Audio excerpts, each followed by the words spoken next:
Hello, everyone. Lad here. This is surreal. Hello. Welcome to episode 103 of the DayZ podcast. I'm joined by my good friend Dumpgrat and Project Lemons. How are you guys doing? Well, man, it's good to be here. Finally back after 2 weeks of downtime, but I Yeah. think it's gonna be fun. Yes. So And yourself, Dump? How you doing, bud? I'm doing pretty good. Doing pretty good. Always fun to be on the podcast. Hell yes, hell yes. Unfortunately, not too sure what happened to Archie. Most likely something in his private life came up, but that's okay. That's no problem at all. Dumper is here to fill in the gap. I hope everybody that is watching is doing fantastic. I've heard you have had a fantastic month, and I hope you've been enjoying 1.17. As you can tell, I'm a little bit nervous, but I'm looking forward to speaking with all you guys. Got quite a hefty agenda this podcast. We're going to be talking about quite a few different things. And first off is 117. Guys, what do you think about it? a lot came, man. I'll tell you what, a lot happened. A lot of stuff that people were kind of expecting, but Mm, a lot of cool things for sure. It really showed that the team has grown. They've got a lot of people that are working on the project now compared to about a year ago. So, yeah. Oh, God, yeah, definitely. Shit. yeah, 100%. So it just shows that there's a lot more coming, and it Hmm. paves the path for what's possible in the future. Oh, So. absolutely, absolutely. I was really happy with this update. But what about yourself, Dom? Because I mean, I know you've been quite busy since 117, haven't you?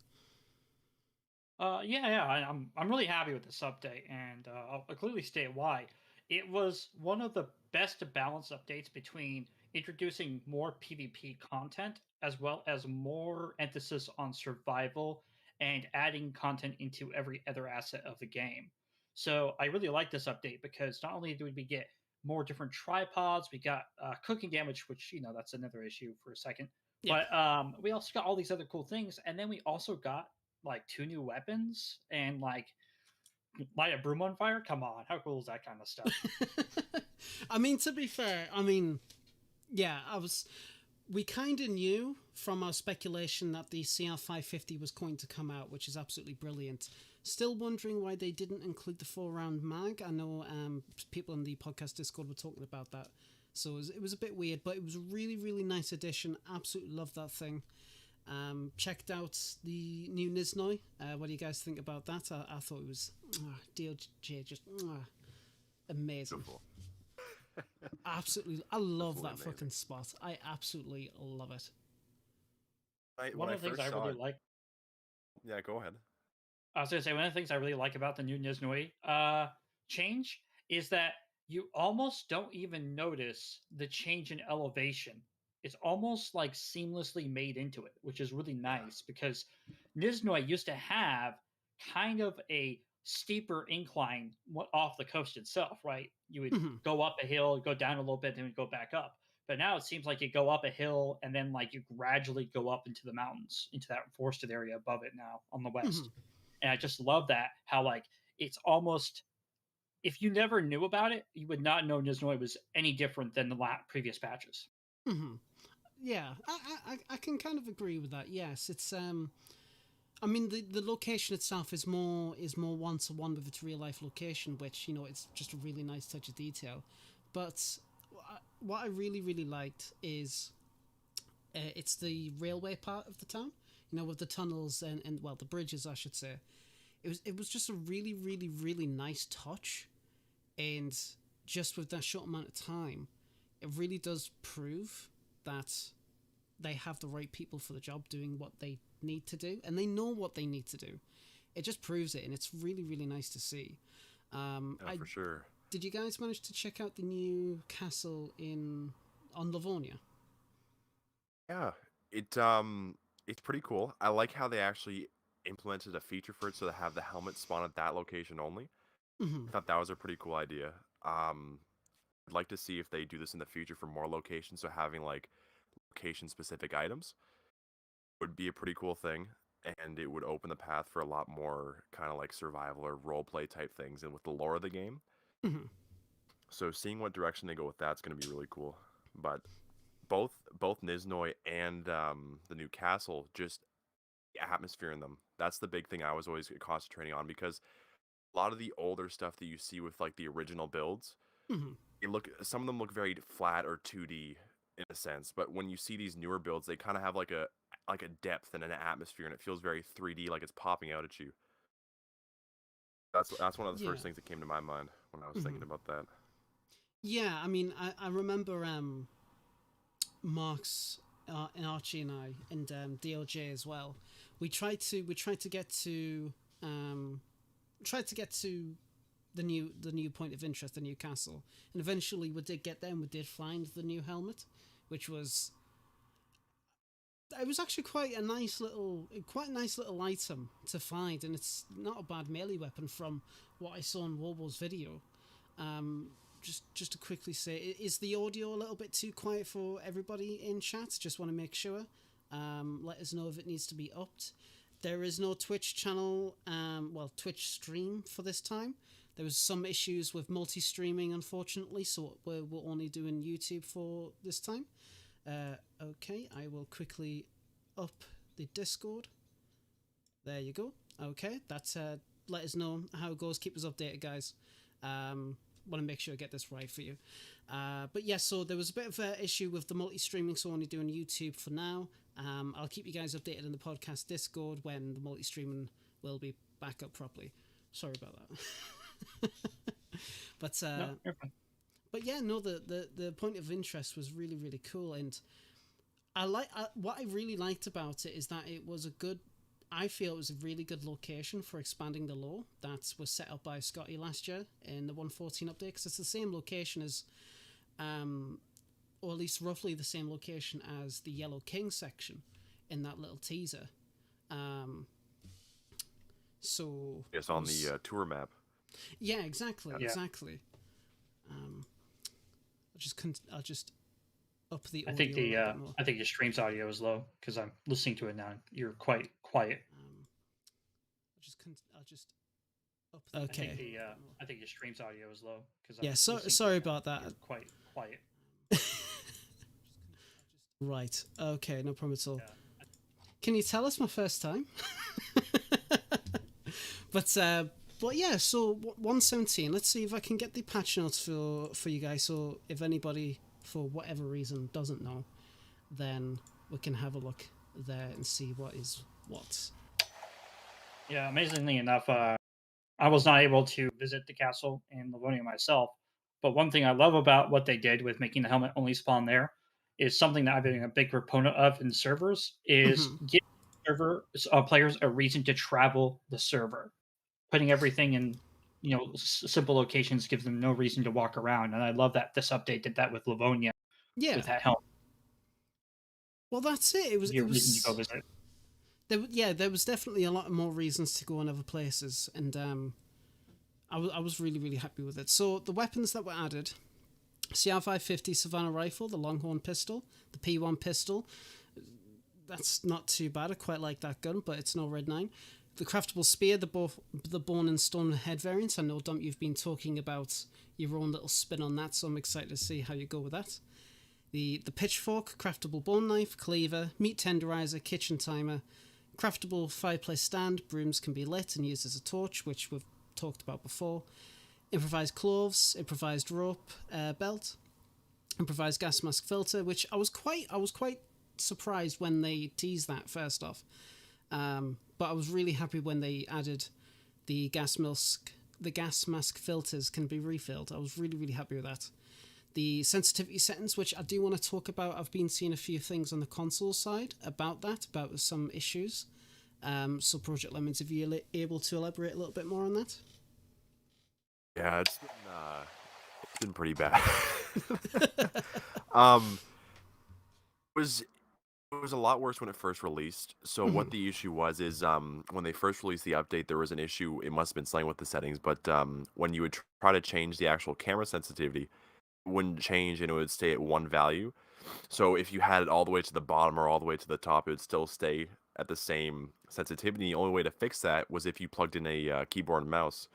So a lot of people who play on console don't even have one of those either, so they're usually using the controller. So a lot of people were not too impressed about that. But I believe 3 days ago, they just released a patch that just fixed it. Right. Okay. which completely fixed the issue, and it was very good to see that because we had that problem, and then we had the vehicle issue as well. So Right. yeah, so all that's been fixed now, so we can actually sensitivity as it's supposed to be used with the new update. And it's Yeah. awesome to see the new functionality that we have with like the ADS and the like the up down movement. It reminds me a lot of Siege, like Rainbow Six Siege, because they have a very Right. in-depth customization when it comes to like aim settings. So Uh-huh. good to see that kind of stuff because it gives more flexibility and freedom to the player. And one thing I've noticed that Bohemia is really trying to do now is make the game a lot more inclusive for people and give them more options for what works the best for them in their Yeah. situation. So I've kind of noticed that. It was something I noticed in the experimental when it was out, and I think we talked about it in the 102nd episode. Is that the old mechanic of when you double tap Alt and it locks your camera, so you can move your camera without moving your character. I was really glad that they re-added that, and I can only imagine that'd be really really useful for the console folks. How else has 117 been received on console? Obviously, apart from the sensitivity issues, it's been generally positive, hasn't it? oh, really positive. A lot of stuff has really blown the minds of people on console because it's been kind of dry there, especially Yes. considering the fact that we don't have the same stuff with the modding or the custom content with the Steam Workshop. But this brought a lot for the people, and it gave them a new reason to play on official again because Hmm. so many people play on community on console where official is ultimately pretty phased out, and it's very small in regards to population for some of its servers. So Yes. the day that 1.17 dropped, there were so many full and high pop servers on official, and it was really nice to see that. So one other big thing that Yes. happened too, Mhm. yeah, but one other big thing that happened too that they didn't really touch upon was they added new modding capabilities for console in Oh. their temperature. So they've given us a new entry in the gameplay.json file, the CFG gameplay file, Hmm. and we can actually modify the minimum and maximum temperatures in certain areas across the map now. Right. I know we were talking about that yesterday, and just earlier I actually messed around with it, and I set all the temperatures to negative 100, and I died about 5 minutes into the run on the test server. So Jesus Christ, Chinaris got a bit of a fucking bloody hell.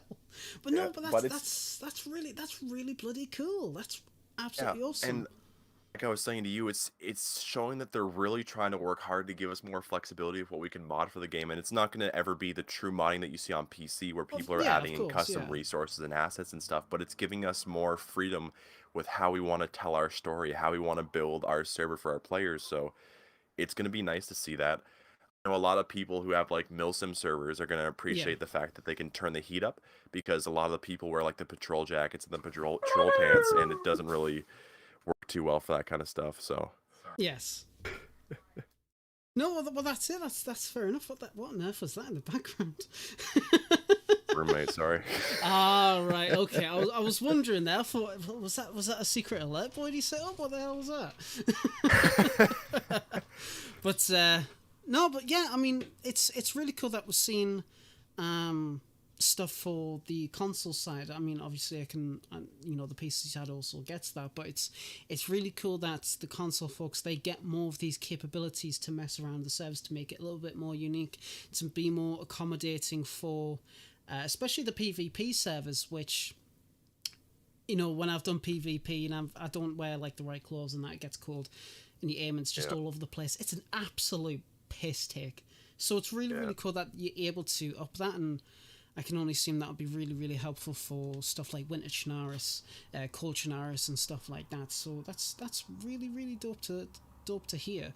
yeah. Even on PC, the servers were just they were popping, they were absolutely popping, and they were that full, and there was like so many queues. They struggled. They absolutely struggled, which is both a good and bad thing. It's really good because it's like a newfound to me. It's like a newfound appreciation. We've got a lot more people coming in, and it shows the bad side because it's like, yeah, maybe these servers aren't the best kind of best kind of ones, but it was just it was a nice change to see how well the update came around and how positively it's affected the community, and it really brought everyone together. yeah, and it was a smooth update as far as I'm aware, compared to 1.16, which the first ability update of every year is always a bit rocky to say the least. But it was this nice smooth. They learned a lot. They licked their Yeah. wounds from the last update, and they kind of did it a lot better. Absolutely. I'm glad they did the Absolutely. wipe. That was all appropriate. Like we were saying with Red Falcon on that episode. Mhm. Just imagine all the underground bunkers they would have had Oh. of people's bases if they were building in Nizhna. Oh yes. Oh Lord. And it was really, really awesome to see as well that DayZ reached a new record. It was fantastic. Let's see if For I sure, can. on PC and console as well. I don't know the console numbers. I never managed to find a solid amount. Did you manage to find one? So we don't have a specific counter, but I can say for sure that one thing that we usually track to gauge the popularity of games on Xbox specifically is the looking for group posts, because Xbox has a little system in the menu where you can make group posts and looking for group posts to get other members to play with you. It's an interesting little system, and usually the popular games will have upwards of like 500 to 1,000, or like the lower games will have like 20. And the day 1.17 dropped, the Xbox version of DayZ, I think, was sitting around 400 to Right. 500 group posts, and usually they only have about 100. So definitely a big change. And like I was saying before, with the population, it soared on the official servers, Oh yes. and there was a lot of people going absolutely nuts about it, and that could be in part because of the wipe as well. So Do it you think? was Do you think though that will actually reach that mythical 60K? be it's chipping away at it, and it's been like that for a while. Like, it goes through periods where it will jump up really high and kind of plateau a little bit and then start to dip down a bit, but aggressively we are still going in an upwards trend. Yes. So eventually, hopefully, fingers crossed, it will get up to that 60. But I think that at the rate that the developers are releasing updates now and at the quality, it's going to do it really fast, because they're releasing new content fast, good, and they're being a lot more active with the community, and that is in part because recently they had their team grow. They had expansion on that side at Bohemia, so it's just good to see that they're giving the game a lot more love, and I'd Yes. imagine a lot of the people and the players are loving that as well. So I looking can forward to only seeing what they have in the imagine. future. Well, Sure. hell yeah, hell yeah. Well, what do you think, Dom? Like, do you think we're gonna get that 60K? Based off the numbers over the past, I would say 2 years, yes. Mm. I mean, we're in an upward trend as long as DayZ keeps producing amazing updates, as well as being with Scotty being their social guy, being a lot more, I guess, transparent slash social. I think Yeah. we're going to keep going well. Um, I mean, even basic math right now shows within the past 24 hours, we've had over 46,000 people playing, right? Yeah. And our all-time high is 58,000. That's like, I think, only a 15% drop from the highest peak. So that's definitely better than it was last time when we had our last highest peak. Yes. And one thing I noticed as well when I was looking, it was like it peaked, and we got that major peak, and then it's kind of, yes, it's dropped a little bit, but it's maintained. It hasn't gone like drastically down. It has stayed at the same main level across the board. So I can only assume, once 118 comes out, that's going to skyrocket again. The sales are going to come back in. People's going to get it at a good deal. And we're going to get more people in the community, which is something that I'm excited for everybody across the board, not only PC, but the console folks. And Yeah, well, it's really cool talking about people coming in and stuff. There's a larger international player base than there's ever been before. And it's not necessarily Europe and America anymore. It's Brazil and a lot of other places are God, rising yes. up in population, which is really cool. Yeah. It's About it's a time. very diverse community now, and like, even if you just take a look at the DayZ Twitch, like the category, there's tons of people, and I've seen a lot of like Korean Twitch streamers as well start to pick up the game, and it's really cool to see that. Hmm. And we've just had an influx of so many people coming together and building such an amazing community that it's really awesome to see that this is happening. Oh yes. And it just goes to show, like, if this is what's happening right now, imagine where DayZ is going to be a year from now, 2 years from now. Like, there's going to be, if it, like, knock on wood, of course, but if it continues building this amazing community, we could see so much happen. I bloody well hope so. I really, really do. No, that they've been doing absolutely great, and I know, with the first update, with the alarm clock, it was a bit like, what's the point? Like, what's the idea of this? And with the kitchen timer, if people do use it, it can be used actually properly, especially with the cooking, obviously, because that's what it's intended for. And it is really cool to see the old legacy content come in, because for the PC guys, it's like it's old content coming back that we used to always use, but for the console folks, it is just completely brand new stuff, which is absolutely great. It's really sure, people can have the grievances about the old content being removed for points 0.63 and 1.0 and above, but the fact is that it's completely coming back. It's coming back, yeah, and one day we will get our Red 9. We will. Yeah, and like we were talking about,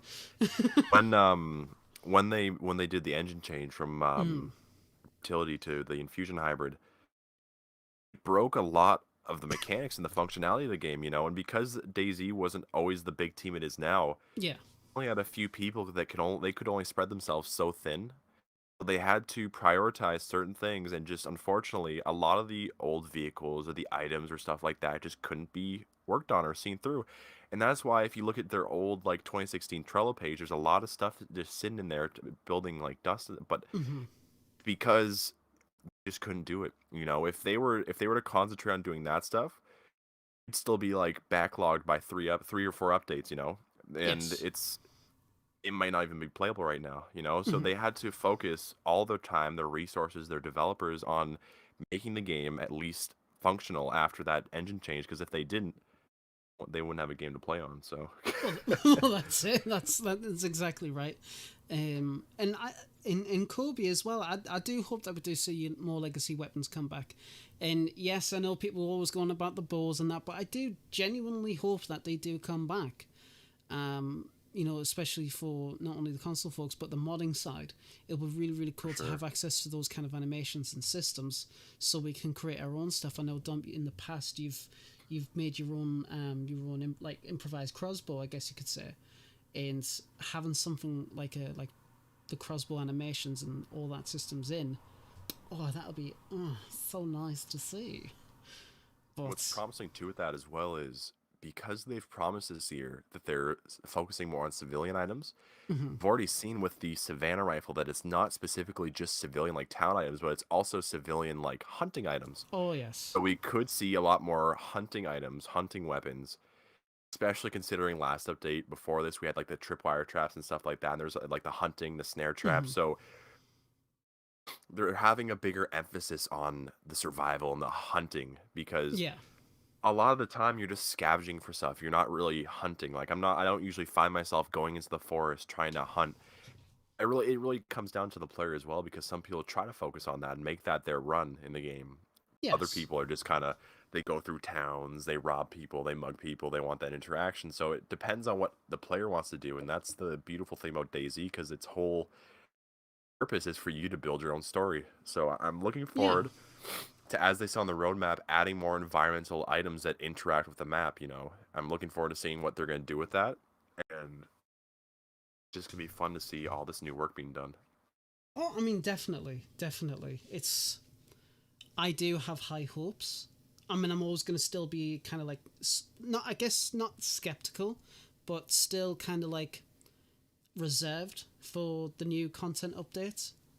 Because we talk a lot of positivity about DayZ and the team, and we do understand how the development process can be, but at the same time we've got to hold our reservations, and keep them held to account. Essentially, that's the methodology and mindset that I have. I mean, you guys I would imagine you're different a little bit. What about you? What about you, Dump? I know we've talked about it quite a few times in the past. I tend to not being a modder for DayZ. I have a lot more appreciation for what effort goes into stuff. But at the Mm-hmm. same time, I treat it like my brother. Keep him at arm's distance, but if something good happens and they seem to be receptive to us, I'm welcome with open arms, right? Right. It's all about not getting your hopes up so high that you feel let down when they don't deliver. It's about being realistic about your expectations. Mm-hmm. And that's it. And that's the main thing. And this update, we spoke to it quite a bit in length already, but it kind of proves, that the team, they listen. The feedback track and on social media, they listen, and that's always really nice to see. It's such a welcome change to how they used to be after 0.63, which the communication, it wasn't the best. It was, it is what it is. Yeah, they're really trying now. They're really Oh trying to yes. show the community that they've stepped up and they're coming up to play and they want to dish something out to us that's good, that's presentable, and they want people who may have been a part of the game back in the day Hmm. see it's happening. There's stuff being done, and they're trying to bring that dream that Hmm. we saw back in the day with those roadmaps, that 2016 Trello page, where they're trying to show us that there's a future for the game and there's Yeah, more to come soon. So and it's funny because with 117, there's been new stuff going on in the community, and something I really want to talk about as well is pardon me, the nerves. It's the 0.62 server that was brought out by Dewan. And did you guys play it? I mean, Project Lemons. I'm not too sure because you never really played Legacy, did you? not too much. Hmm. Did play off and on back in the day, but it was more so during Arma. So there Right. was different stuff from when it went from Arma to like the later updates. So I kind of took a bit of a break from it, but I did have a chance to check out the server. Um, Luckily I was using GeForce now, which I know you said we're going to talk about later. So, Hell yeah. but I've got to say, it's cool to look at its past. I know for a lot of games, being able to look at what it was before just even solidifies that point even more. Hmm. We've done so much and so much has changed, and not necessarily for the bad but for the good, in the sense that so much new content. We may have lost stuff from that time, but overall thing is it's growing, it's Hmm. becoming better, it's becoming newer, and it's becoming like brand new Yeah. IP. Because one thing someone told me back in the day is you can have a rusty car and you can put wax on it and it'll be good, but if you get a new car and you give it a new paint job and you put that wax on it, it'll look even better. And it really looks like they're trying to put that new paint job in the game. They're not just trying to put lipstick on a piece of poo. So I'm Hey, really hey, not wrong with that. Not wrong with that. Oh no, wait, no, no, no, no, no, no, no, no. But it's good to see that. It's yeah, good to it see that is. they're trying really hard because they're not just trying to throw us what we want just to shut us up. They're trying to really go above and beyond, make this game full IP and not just some always in development beta sort of Mm, thing. So yes. And what did you think about the release of this 0.62 server dump? I think it was a good reminder to us nostalgic folks. I also believe it was a great reminder to the people who never played Legacy, who thought Legacy was better, that Legacy had a lot of issues and it had a lot of beauty to it. But like Lemons was saying, I'm glad they're not trying to polish a turd. Um, I really am glad Yes. that we got a new engine. We're moving forward. Yes, is the game a little bit more different? Maybe a lot more different. Yes, but I feel the move that they did was the correct one, and that 0.62 may rest its soul. May continue in other forms. Like Mm, when I watched you lad and some other people stream it because I didn't actually play on it yeah. because I have nostalgia and that's what I want it to be. Um, I agreed. The birds and all that ambience was amazing, and some of the other mechanics. But I would say almost 85% of Legacy. No, I'm sorry. No, Having to no. push V to watch my guy literally put his knees up to his head to walk over a fence. No. Fuck that. Not See, being able to it's- rotate items. No. Oh, mate, that right. that that fucked me over. I completely forgot about that, and it completely messed us up. It was like, oh my god. I see. I enjoyed 0.62. Going back to it, it was really nice to get that feeling back again. You know, the ambience. You know, like talked about the bird sounds, the wind sounds, and just the overall feel. But and yes, going into the modern DayZ, yes, it's kind of lost a part of itself, right? I feel that way, and I'm pretty sure other people do as well. You know, it's lost a part of itself going forward, and it is a shame, but that weekend was a stark reminder. It was like, yes, 0.62 was a good update. There was a lot of stuff to do back then, but it was trash. It was trash. It was terrible comparing to what we've got now, and you know the gun inclusivity, well, the yeah, stuff they're doing with that, because the old versions of DayZ always had a stigma back in the day where people would say that you had to type a whole essay just to jump, or do something simple like that. I mean, they're not wrong. They're not wrong. Yeah. To be fair, all things Like the considered. pictures, like the Matrix when they're plugging into the Matrix, and stuff like that. But I feel like there is a true side to that, and they've come a long way to make it easier for the end player who may not have that experience from Arma, because Yeah, not everyone who plays this game are hardcore people. There's a lot of casual people, especially now, that play the game, and to just be able to do stuff that would take a lot more work to do before. Mhm. It's really good, and it's really good to see that they're trying to break it down for us as well. So Hi, Wardog. Oh yes, and Hello. speaking about 0.62 and old stuff. Hello, Vordog. You doing all right? Doing all right. Good lad, good lad. Let's see if I can turn you up a little bit for the stream there. Yeah, so I was made aware that you discovered some old unused animations, and I would love for you to showcase them. I mean, I can. Do it now. Let me go ahead and pull up Workbench, I guess. We can Yeah, certainly. share. I So don't think I have permission to share screens, but we'll see. no, well, I can see it. It's all good. Okay. So how did you find these animations? I mean, I assume that they were just kind of there, just for you to see. But I knew about the old infected slamming themselves against the door, because that was something that they touted way back when.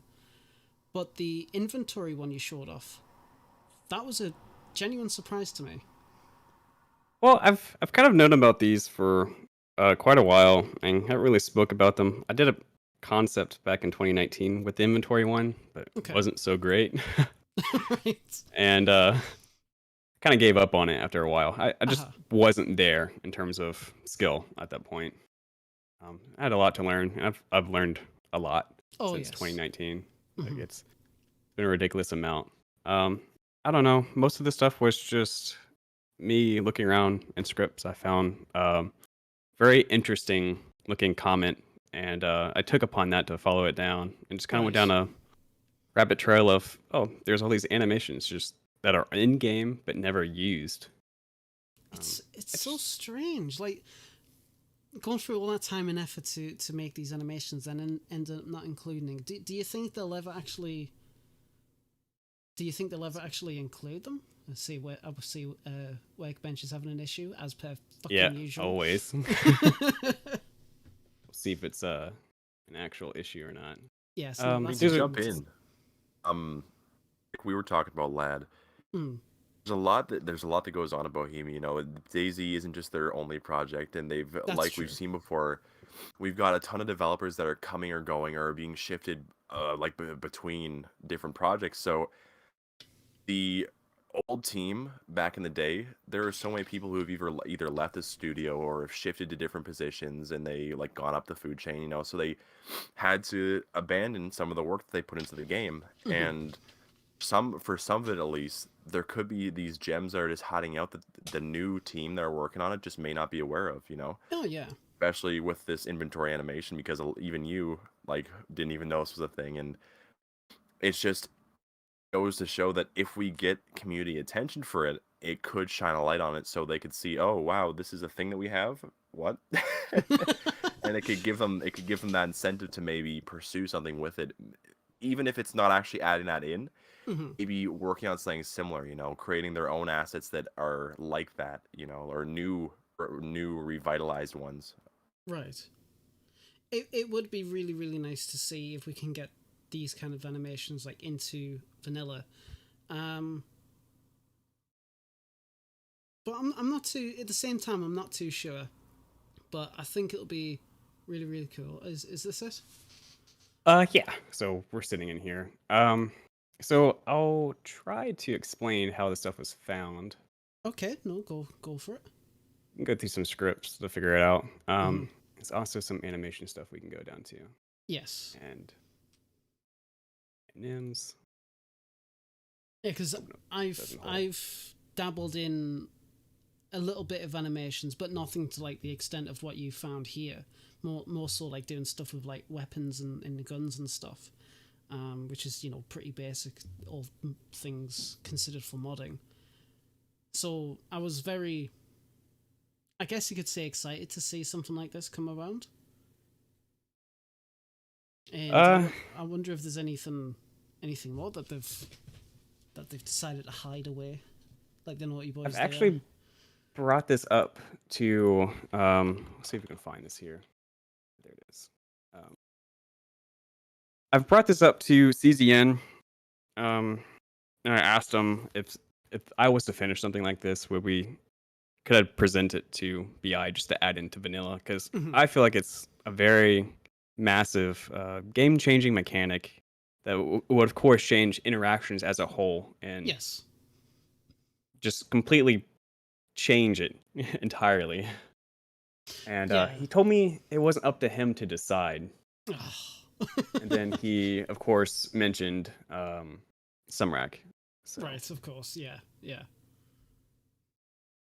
let's even go through this a little bit. So with animations, it's kind of I don't know too much behind this. Mario knows way more behind this than I do. Yes, yeah. And I've kind of picked his mind and tried to do the bare minimum of asking him questions because I would like to figure this stuff out because I think it's fun.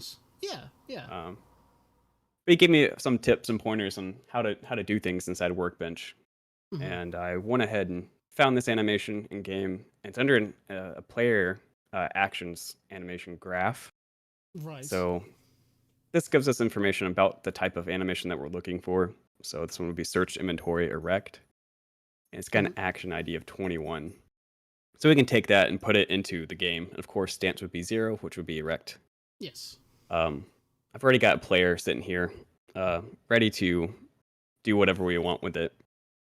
Since that animation itself is under an action, we'd have to pass that through right. the CMD command action. Yeah. Okay. So we'll come over to integer value and give it a value of 21, and then tell it to play, which is just a little check mark.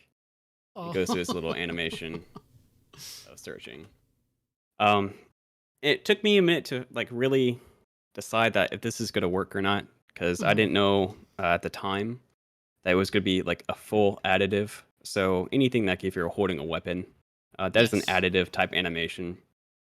And if you stack additive animations, they blend together. Yes. And they just look nice. So you can stick weapons in there. I'm pretty sure everyone's seen that Twitter post. It blew up more than what I was expecting it to do.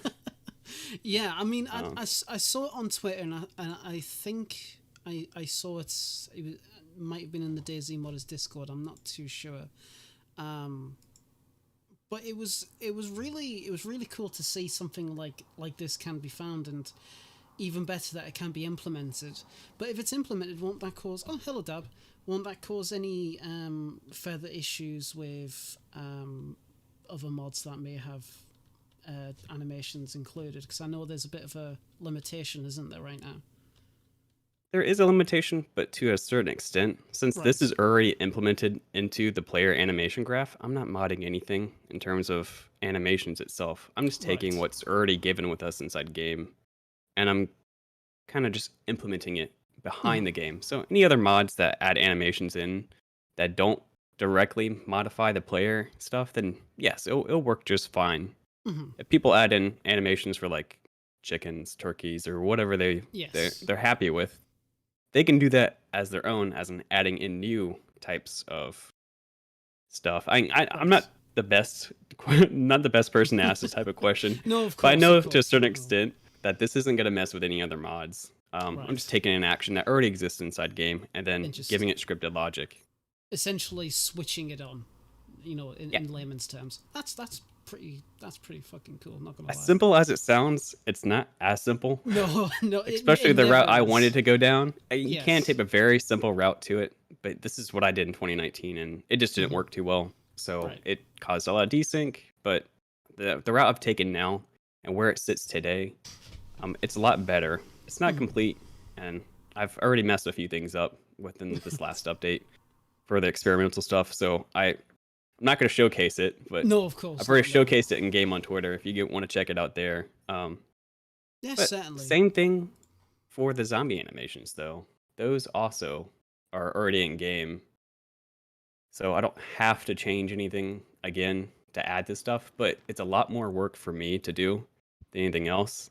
Hmm. Um, as you know about Infusion AI, EAI, there's a mod out there that adds bots in the games. Yes. And Rowlin and Jacob and I believe Lava have actually worked a lot to expanding and broadening out how those types of command handling is done. And I think Right. I'm going to be using them as homework to implement something like this to take animations for the zombies currently and give them actions in a way and path graph to you if you're inside a building to really bust down some doors and change Hmm. gameplay as a whole. Again, because zombies currently they just stand outside and they wait around. It's just a bit like too. It's They don't too seem like a easy. threat to anybody. Yeah, exactly. They're too easy. Whereas if there's actual animations and a system in play where even if you are inside a building, there's still a genuine threat that you still have to prepare for, which I feel, and I hope other people feel as well, is something that's missing from DayZ is that level of danger that from a PVE element at least. Yeah, for sure. And one thing that a lot of people haven't realized yet too is if they were to add in these animations or like the whole door interaction system, Yeah. you wouldn't be able to lock zombies into houses anymore. Yep. So if you brought zombies into a garage or something, close the door, and you're walking away, oh yeah, I got all those zombies in there, and then you just see them tackle the door open, I would lose it, man. I would be out of there. Leaving the game, closing it on Steam, I'd be gone. It will change a lot, if I mean, this is like speaking loosely, if this ever was pursued Oh, at like a development level, it would change everything for a lot of people, and it would become a lot more scarier game because zombies would be that threat that they are supposed to be. They're these rage-filled, ravenous zombies, like what we had in like the Left 4 Dead franchise. yeah. You know, These animations. it'll be interesting to see with what they absolutely. do with it, because it does, like I was saying to you, remind me a lot of some of the way the zombies interact in Left 4 Dead, Yeah. and it would be cool to see if they really honed in on that kind of stuff, because like in Left 4 Dead there's idle animations for zombies too, where they'll be like hunched over, vomiting on the ground, or they'll be walking around punching other zombies, and it's just cool to see stuff like that playing in the wild, because it's not just all one static animation. There's some sort of dynamic sense for it, and it it's that whole thing of expanding the atmosphere of the game as Yeah. well. So Oh, absolutely, absolutely. I'm just sitting here and I'm admiring these animations. I'm just still trying to figure out why they were never implemented, because it's you would think that there would at least be one or two or something like that would have been added at this point, because like I said before, I know that they kind of teased them like years ago, so I wonder why it was never done. Maybe something to do with like just say internals, if Yeah. if the team changes, different team leads have different ideas. They have different priorities. Mhm. So what one group may have been focusing on for their time when they were all working on the game, they were moved to a different project and a new team came in. have complete like there'll be a baseline of what they're working on, but there'll be Yeah. different end goals with that team. So maybe they just didn't think whoever's working on it right now, or back when it was out at that time, maybe they just didn't think it was a priority at that time. Especially because they've been working on functionality for the game a lot recently. So Yeah. not one of those things that's gonna kill the game or make it better or anything, but it's something that would be a good quality of life thing. And unfortunately, a lot of quality of life things will have to kind of wait because they're really, at least now, they're really trying to, with the current team, focus on making the game a more playable state so they can lay the or the foundation and the groundwork Hmm. for stuff like this to happen. Because they've said that before. With the past updates, they've said that they're trying to build that foundation. And what I always say to people is, if you build a house off a crappy foundation, it's going to crumble. But Yes, easily. if you go through and if you lay the new concrete, if you make that good foundation. I'm not really much of a house builder, so I don't know how true this anatomy is, but if you build that foundation, and that house you build will stand there forever. It's not gonna fall in on itself. And that's really Hmm. what they're trying to do now, is they're trying to build up that platform so that the game won't fall in on itself, so we don't have like desync issues. Yeah. Just imagine that, man. A day when we don't have desync issues. That'll never fucking happen. Don't get your hopes up. But it's coming to that point of they're trying to focus really hard right now on building up that future, so that even if these guys have to peace out and go and work on a different project, or they seek new pastures with a different game, there will be a foundation for the future teams to work on and build off of, so that we can see stuff like this in the future, and we Mhm. can see a lot more stuff like this in the future. So Yeah. that's the way I think about it. It's a pretty interesting. It is a pretty interesting thought, and hopefully in the future we do get to see this kind of stuff implemented properly. But what do you guys think, Dumpgrad and Dab? What do you guys think? More tweaks. Dab go there. More More tweaks. tweaks. We need more tweaks, Yes. boys. Simple game tweaks, I think, are probably my favorite kind of mod right now. It's just like if you have a simple idea, like for instance what I was working on the other day, which I'm about to publicize, is when you pick up stackable items from the ground, when you double click on it, it will automatically it will first try to find that stackable item in your inventory, and then it will stack to that first, and then put it in your inventory. Like stuff like simple things like that are like, they're easy. It's okay, not necessarily easy because it did take me like 2 hours, but it ended up being like 5 lines at the end.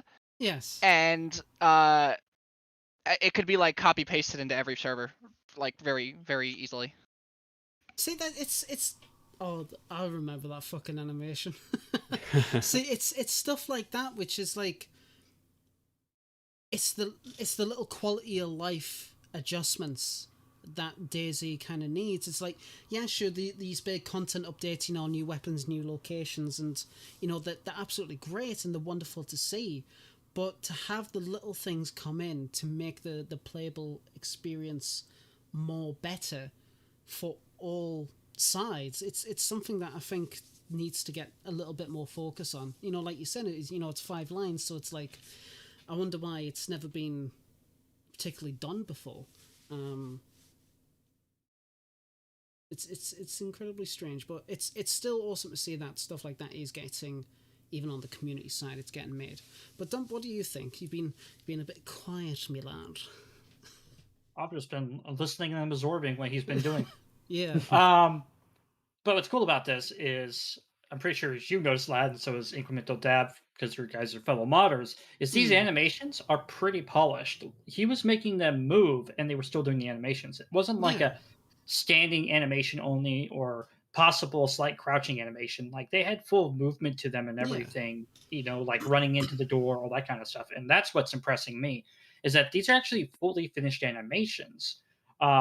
As you will know, lad, I've dabbled into making my own animations and stopped working on it because of Mario's work, waiting for it to be so I can make it so, because right now you can't put in custom animations to players without another mod overriding it, right?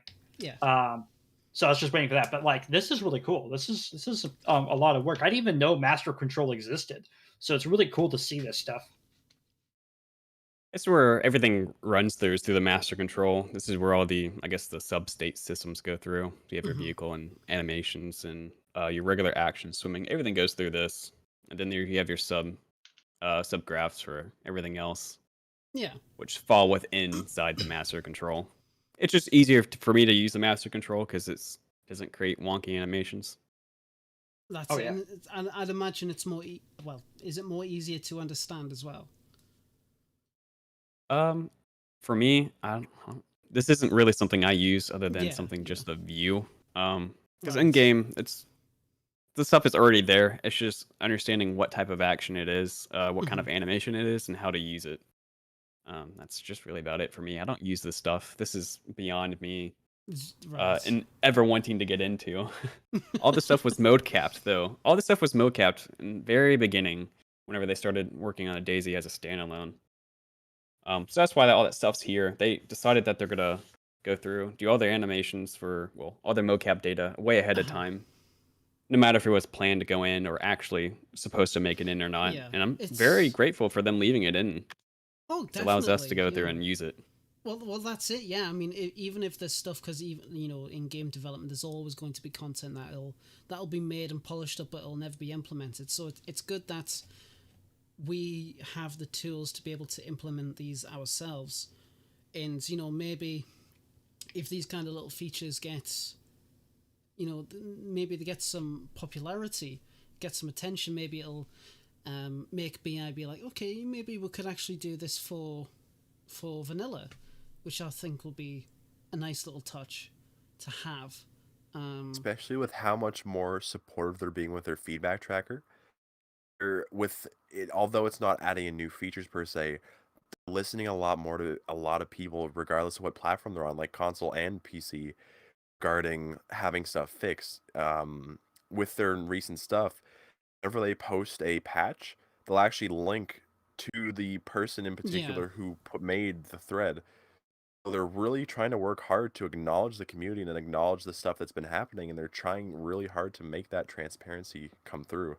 Yeah. Because they've grown a lot with that. It wasn't always like this, and it just means that they're really trying to be more of a community driven game. And they're not going to do everything. Like, they're not going to bend over knee and foot to try and appeal to every single thing. But if Thank there's God. yeah, but if there's a feature that is beneficial, it's good, and it will not necessarily fix, but give more functionality to the game, I don't see why Bohemia wouldn't consider it. And it's just a matter of giving an appropriate pitch, because a lot of the people will just throw stuff at them and be like, add this. Like, you don't know how. If I had a nickel for every single comment that someone's put on Twitter getting pissed off at DayZ from the college community to add black plate carriers, I would be able to my own Bohemia. God. I could probably buy out Bohemia with that amount of money. It's so like, it's so silly, man. But it's yeah, and just add in monster trucks and add in the Eiffel Tower. The crazy ideas people come with, man, Yeah, it's and crazy. no one really has ever tried to just be formal about it. As far as I know, at least, there's no one that's just tried to formally approach Bohemia. They have emails, they have stuff for development in the modding community, and I don't get why anybody hasn't just given the time, write up an email, write up a pitch, put together some sort of presentation, and send it off to them. Because frankly, if you have something good, like I was saying, if you have something good and you have something that will benefit functionality, it's a good mechanic that will improve the game and improve the experiences in it, Bohemia would very well probably pursue something with that, and it takes the right sort of people, like the right cut, to actually go out and put together a presentation, put together some sort of group or meeting with a developer there, and have something like this happen. Yeah, and to be fair, yeah, I mean, I completely agree. I think it'll be really, really something interesting to see. So I'm going to announce I'm going to do that so they can re-implement me fucking Red 9. So thanks for the idea. Thank you. See, the thing is, like, I'll take it's happened before.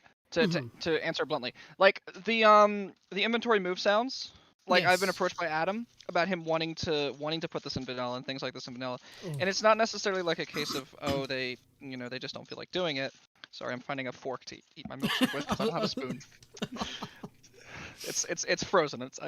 I'm working through it. All right, it's a process. I believe in you. You can do it, lad. You can do it. I fucked it up already. Oh, for fuck's sake. It's not a case of like they don't want to. They don't have the support to do it right now because their priority is in like other places. Naturally. And yeah, so while a presentation like that would be good, I think the best thing that you could have come of that is to get a job offer there and then have the desire and the will to accept such a job offer and help them do it yourself. Because they just don't have the means to do so at this point in time. Yeah. But yeah. I've offered, like, I make solutions all the time for them. And a good milkshake. Oh, nice. Like, I send over, there's like a bug that's going around right now where like servers will freeze on like login in a very rare instance, especially with big ass servers. And I fixed it. It's an issue in mission server, and I fixed it for rearmed, and it's been running there for like 3 months without a single crash. Jesus. And I sent it over to them, and I'm like, dude, just copy paste this, put this in mission server, fix it. It would take 2 seconds to do it. So stuff like Is that. that in hot patches? No. Oh, it's in the main mod. It's in the mod. I'll take a look at it. I've got a question for you though, Dab, on that topic with getting people to actually work for them. I know DayZ has experimental. They've got it on PC and console, and it's a great source for people to be able to comment and fix issues that may be prevalent with updates. But do you think it would be beneficial if Bohemia actually opened up positions for full-time quality assurance testers? I'm pretty sure they have. Yeah. QA can't catch everything. Not Games bad of Legion, attitude. QA, right? Oh yeah. You They know, have a it's- sizable QA actually. They have a pretty big department. Yeah, from what I've seen, open- at least in the credits, the QA team's pretty cool. They need scripters. Is what they really need. They need more scripters. Yes. Well, it's And funny there's not enough because people that know Enforce well, yeah, that that's want to work there. that's it. Yeah. Okay. They need to pay people more money to go out and work for them. How about that? I'll put it that way. They need to increase the salary for the scripters, and then you'll have all kinds of people flooding in from all over the world to work on DayZ. I can imagine. Yeah. But it is really cool that because I know recently that they have had more positions available not only for just DayZ but for other projects as well. So I always encourage people if they want to do that, they can go ahead and obviously apply. But yeah, I do agree that there needs to be more scripters in the DayZ team for sure, because the way that I see it is, as much as it's absolutely fantastic that the community come up with these little these fixes to implement in their own servers and the publishers, the community. At the same time, it shouldn't have to be that way. But like you said, QA can't catch everything, and if there's not enough manpower, then there you go. It's just one of those unfortunate realities. But it's still awesome to see, regardless. At least in my way of thinking. Yeah, but it's like Dad was saying too. If you're watching this and you have stuff that you can present or you have stuff that you could do, send it to them. All they could do is turn it away. It's going to be no harm towards you. And like Dad was saying, this work could get you a job in the future with them, and you would be able to do that stuff yourself, and you could bring this stuff to the table and improve the game for everybody. So 100% am an advocate for doing that kind of stuff. Hell yeah! Post it on Twitter. Post it on Twitter. Yeah, lads. At me in the tweet. I'll retweet it if it's cool. If it's kind of cool, I'll retweet it. Hell yeah, man! Of course. But no, all of this is absolutely wonderful to see, and I really do appreciate you guys coming in and showing everybody all of this stuff. Will you be keeping up the community updated when this is going to be added? Is it going to be open for the entire community, or is it going to be server exclusive for some places? Was that a question towards me? I Yes. apologize. I was partially listening. It'll be open for everybody. Right. I may okay. test it on a server initially to see if I have any issues with it or not. But after that, it's gonna be a full-on available for everybody. I don't want to segregate this feature to from certain communities. It should Yes. be available for everybody. Hell yeah, man. It's unfortunate that something like this won't come to console unless Bohemia really picks up. and takes it. Yes. I don't mind if they take it or not. I honestly would rather something like this be inside vanilla. Yeah, definitely. Same here. Same here. Someday. One day. I hold hope. We all do. I hope not. Oh, shut up. You have any idea how hard it would be to port the editor for console? We'd be fucked.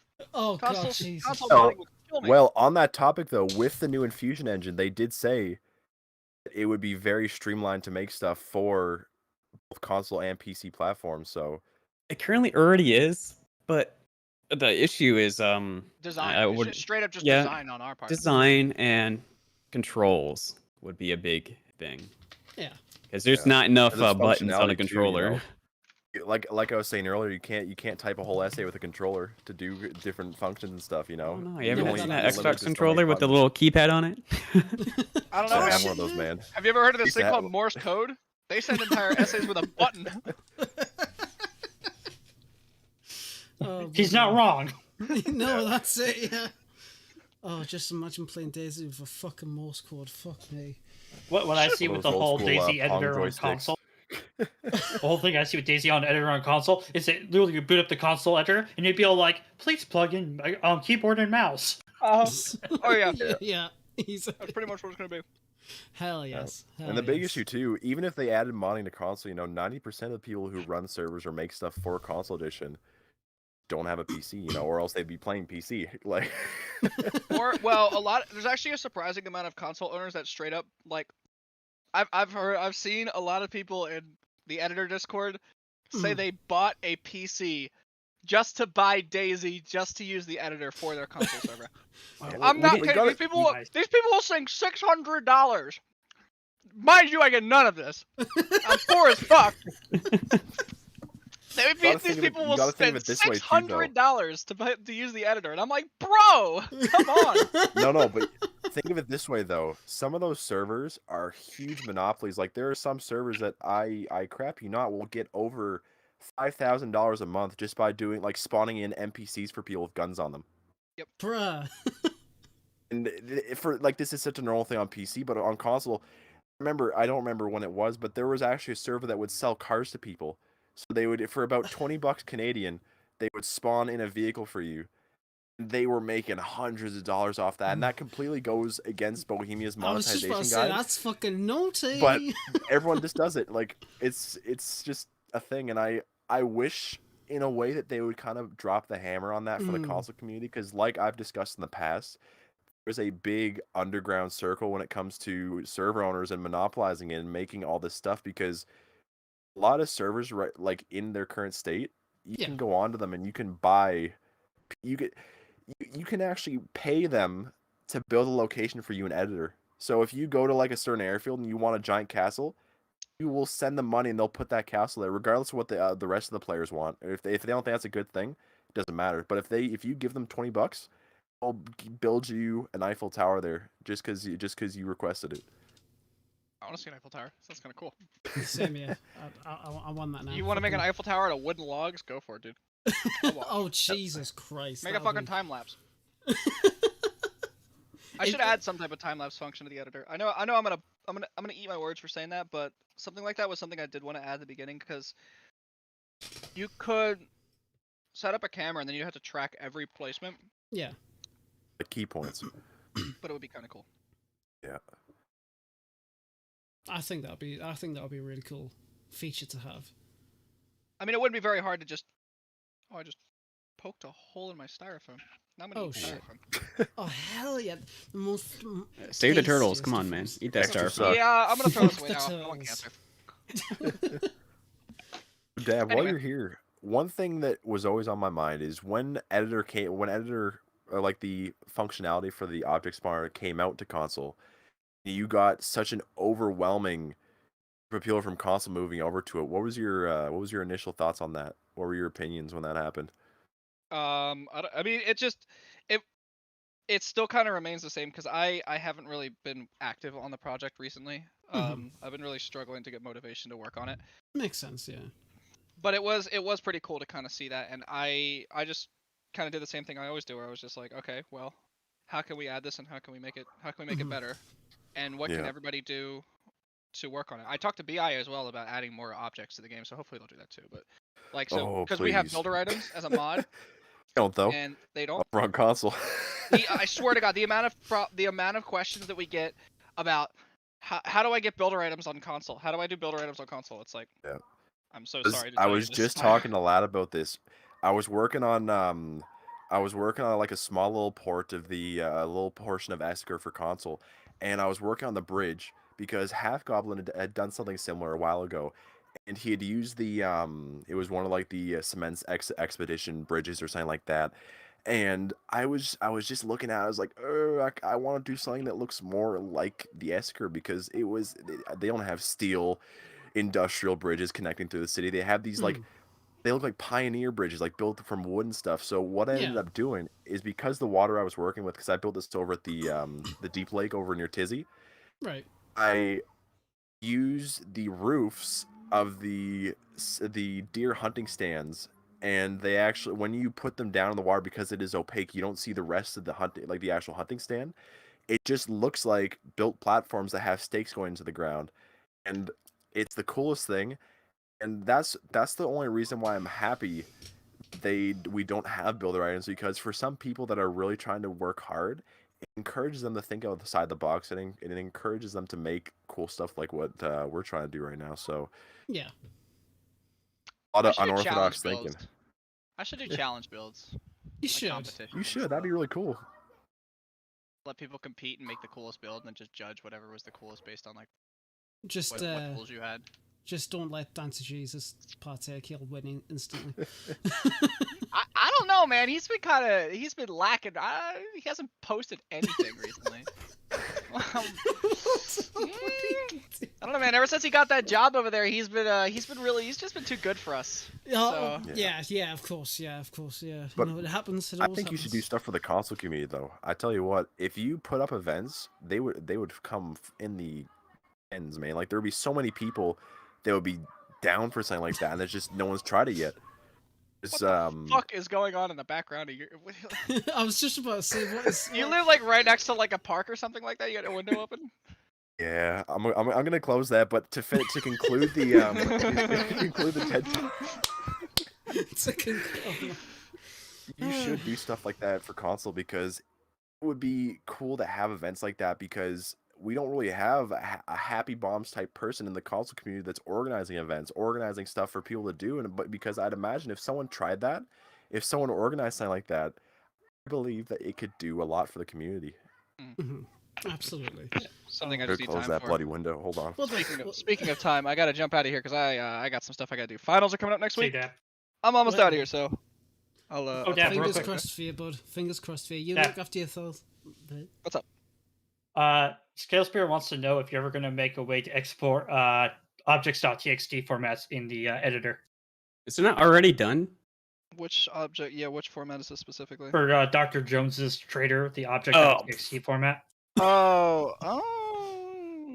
Say no. I wouldn't bother you at the Scale Spear. His format is so strange. I looked at that originally, and I looked at it, and I said, I don't like this at all. Oh, Hey, no. Well, there's your If- answer. If someone from the community wants to do it, it's really not that bad. You know, feel free, send me the code and I'll put it in. You send me the code, I'll test it, and then it'll be in the day of you send the code to me. Just do it. Just do it. Hell yes. It's all open source. Look on My DMs are open. Yeah. look on his send it GitHub. up. It's actually not too bad to add something new to editor, to a certain extent. We have so many export formats anyway. What's one more, right? Well, that's it, yeah. But I really do appreciate you guys coming in, showing us the animations and talking for a bit. I really do appreciate it. Don't be a stranger. You can come in anytime. And looking forward to seeing the animations implemented. Yep. I'll Awesome. release some Take care, more guys. stuff over Twitter. So Oh, it's spicy. I'll be keeping as a soon track as of that. I get something new done, and I'll put an update out, and Yeah, hopefully I for have enough sure. motivation to continue it. Me Fucking and we War are working will. on something as well. We're gonna try and get something together, because I'm hoping to make a full presentation for the animations for the zombies at least. Mhm. That's a Oh, are you- project. Are you I'm very actually interested doing a video for that? I briefly read that DM you sent Yeah, me. 100%, man. I'm actually gonna make like Foley for it and stuff as well. So I want to see this. The I'm fuck? gonna go Are you a make fully that audience? tweet video right now and put it on Twitter tonight. I'm gonna go do Hell that. yeah, man. Hell yeah. Later. Right, take care. Easy. Yeah, 100% War Dog. So I'll talk to you later about it. But I'd really love to put together like some Foley, get some stuff together, and make it look like those old showcase videos that they used to have back in the day. Have like the Bohemia logo in the top left corner, and like those little in development type things. Just it would be a cool little thing. And like what happened with your inventory video, it'll bring attention to these gems, in the rough of the game, and even if it doesn't come in, it'll bring its attention to Bohemia, so they couldn't introduce something like that maybe in the future. Maybe not the exact same thing, but something similar to that. So Yeah. Yes. If Simac takes interest, 100%. I'll be happy. So we'll see. Yeah. He's the lead design, so it's all up to him what goes in, what doesn't go in. I like his vision of the game so far since he's taken lead, and DayZ Yeah. itself has definitely changed a lot within the past 2 or 3 years. Yeah, It may not be like I apparent, said, but it's will come very and go different. too with the Bohemia, and with that new ideas. And we were kind of focusing more on what sucks about that, but what's good with new people coming over different projects and within Bohemia is they're bringing all that new talent, that raw talent, the new ideas, so that they could introduce new stuff that maybe the other team didn't even think about. So it's cool to see that, especially now with how hard they've been pushing to get more careers out there for people too. So good to see it. It's really good to see it, and I hope Hell that yes. I hope to see them expand more. I think we've got 3 offices, right? Pretty sure. I know of 2. Okay. But that's all I know about. But just seeing them expand like that, it's good to see, and I hope that they become successful in that sense, and they have a big group of people that are community driven and just want to give passion to it. It's like when Valve or Steam, or no, sorry, yeah, when Valve had the Left 4 Dead people, the newest Oh update they got yes. released, the Last Stand update, that wasn't done by the developers. That was done 100% by the community, and it was just modders. They reached out to Valve, and they said, game hasn't had an update since 2013, man. There's so much stuff. There's so much bugs. There's so much unadded content because they had items in the game from Counter-Strike Source, Yes. Yeah. never made its way in, and they just approached them and they said yes. They said, all right, here's your deadline. They gave them the resources. They got the SDK to like the Left 4 Dead, and they got like the Source SDK and stuff like that, which is just like the base engine for the game and all the assets and stuff. And they were able to make a full update for the game, adding a new campaign, adding new maps, Oh yeah, new they added weapons, so much stuff. I and remember that was that. Yeah. all community, and like blew up. Like when it got posted onto IGN, it got so many views, and it just shows that community ran projects can be just as good as what was done originally by the group working on it. So seeing it, maybe if I'm not saying that DayZ should do this or Bohemia should take a model like this where they get people to work on their updates, but if they have that focus on working with the community and getting more community-based development circulating, that would be a really good thing to see. Hell With yes. stuff like even with what War Dog's doing, like getting that in some sort of circulation. Like, I believe I was speaking about this when we were talking with Red Falcon, but having an incubator program for the DayZ modders, I think that'd be an amazing idea. One Having day. some sort of One day we'll get it. incubator program where they work with they give them the resources, they give them not necessarily monetary funding, but just some sort of they give them assets and stuff, and just have an incubator program where they can work with these modders to be able to make amazing stuff. I feel like that would be a really good move for them to do that. Definitely, absolutely, definitely. Well, It's I like what do. we see with Arma as well. So Oh yes, I do think that we hopefully we will get it, but we'll just have to see how it all does pan out. I do want to move on to other topics though. So War Dog, it's been absolutely lovely you coming on. I really really do appreciate it. Bit impromptu, but that's always the best way. So Yeah, you take sorry care of about that. yourself. Not mate, you got nothing to apologize about, mate. It's absolutely fantastic that you want to share stuff like that with us. So, but do keep us updated. Post on Twitter. When you do have updates and that. And I'm looking forward to seeing it released on the workshop. All right, man. Y'all take care. Right, for sure, bud. You take care of yourself, man. Bye. Bye. Absolutely, that was great. That was really really awesome. Oh, Yeah, yeah. I learned a lot already. You're telling me. At first, it was like just going, shh, but then I was like, no, wait, hang on, no, I can see I can see it's clicking, the cogs are turning. But no, it's really awesome that we do have people in the community that that has the ability to bring in these vanilla functions, vanilla animations that haven't been released, and get them in the game. Yeah, sure, it's PC only, but you know, it's always a step. We can watch by the sidelines on console, you know. yeah. we're just enjoying our content, like, hey, fuck you. But You get free popcorn. well, that's it. Yeah, Exactly. You get your popcorn. Get a so free that's show. not too bad. Well, that's it. Yeah, but so there's a couple of other things I want to talk about as well. Something I was very surprised with: a soundtrack, an actual DayZ soundtrack. Has anybody actually listened to it? Yes. I gotta say, I Right. did take a listen, and was surprised because the full version to the menu track sounds a little different to what we actually hear in game, and it's actually cut down a little. lot. And I don't understand why they didn't actually use that full track for it, because personally, I think using that full track would just be so much better. Like, I really like the way the whole entire thing uncut sounded. Mhm. And I wish they would incorporate that instead of using what they use now, because they have a short cut down loop version. I guess it does make sense because it saves on space and stuff like that for assets Yeah. at least. But I it mean, would be cool to see that full song in there, because I gave it a listen. I gotta say, man, that sounded damn good. this might be a bit of a. How do you find DayZ soundtrack? I will post the link to it, my lad. There you go, there, B. So, I went to bed, woke up, I had a soundtrack on Sunday. I was like, okay. So I thought, right, I'm gonna actually sit down, take a listen to it, see what it's like. And the songs, most of them, are from the trailers that we've gotten, which is really cool, because there are some tracks in the trailers that I was like, that's a fucking that's a banger. I really like that. But I've always hated the main theme. I have always hated it. It was like the stark contrast. You know, the intro's like slow. It's like, yeah, it's really, really good. Give me a second. Heavy rock going in. Yeah, I don't know. I wish that they would incorporate a lot that music into the game as well, because like with some games, what you notice is when you're moving through different areas, they have dynamic music that plays. Yeah. Or like Minecraft's a great example. When you go into the caves, music shifts, and you have this eerie cave kind of music that plays. You know, having stuff like that could bring a lot to the atmosphere for the game. You know, and although I don't think some of those songs that were in that playlist would be appropriate for actual in-game use, do like a lot of them, and you know, and it'd be cool to have stuff like that. Yeah, so it's like, because you know, you said you didn't listen to it, did you?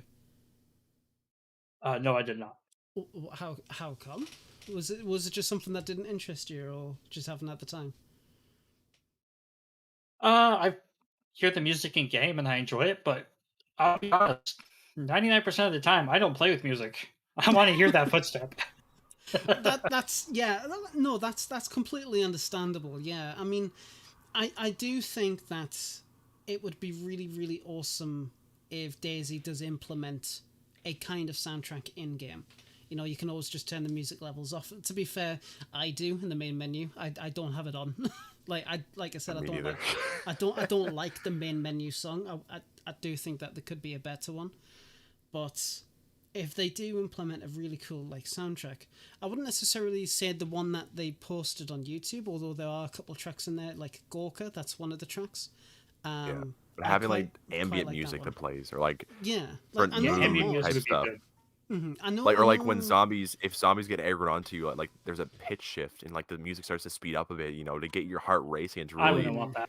bring about that emotion. And you got to think about it too, though, because for hardcore people like you guys, you know, really you wouldn't want to listen to that kind of music because you're concentrating on PvP and stuff. But for the casual gamer, having that kind, or for like an RP, or having that like that immersion could be something that they'd like. But I mean, you know what, DayZ wants immersion. Bring back the .62 birds and everything else, and have that ambient sound change based off the region you're at. But like having high tempo and that kind of stuff happen with zombie aggro or whatever else, I think are artificial cues, and people aren't looking to break that immersion of themselves. Yes. No, I completely true. agree. Yeah, I think the way that if they do implement their own soundtrack, I think the way that they should go by it is, it's like, I guess you could say it's classed as a random events. It's just some ambient music, maybe Yeah. depending on the location you're in. So, you got like you spawn on the coast, you got the kind of like a song that plays where it's like this era of mystery. The It's malls. kind of like, yeah, like I guess you could say, yeah. And then the more you move up north, the more the more, I wouldn't say more harsh, but it does depend on Wild. yeah, exactly. So I think that would be the best way to go about it. But when you're in a PvE situation, like when you're fighting infected or in PvP, there should be no music at all, because having like high tempo or high action music in a PvP situation would just fuck me off.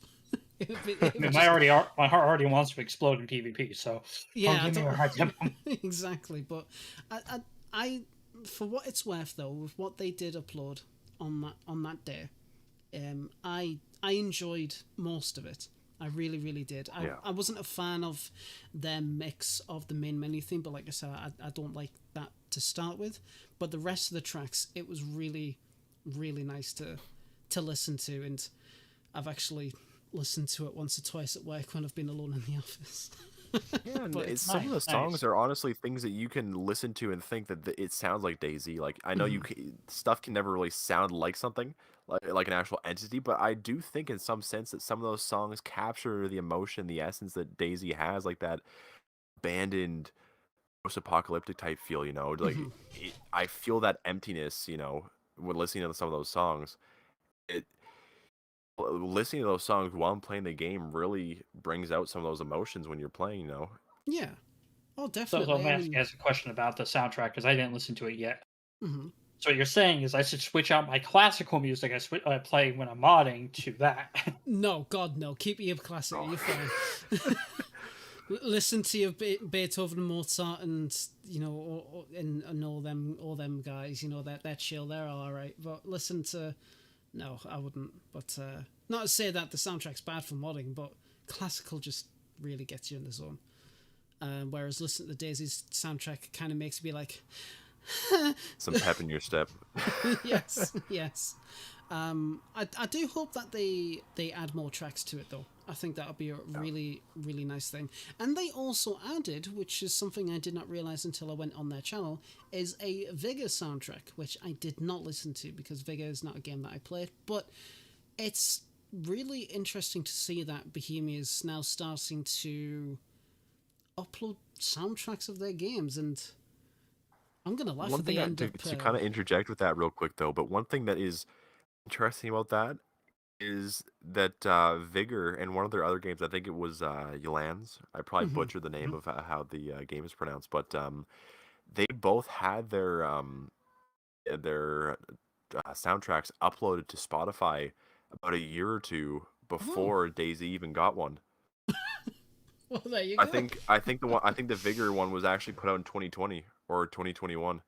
Wow. Right. So it's Oh. interesting to see that DayZ only just got its soundtrack now, and it Mhm. makes you question maybe that means Bohemia is taking a step towards DayZ and they're putting more resources into it because they want to become It is their more than second just a best game. project.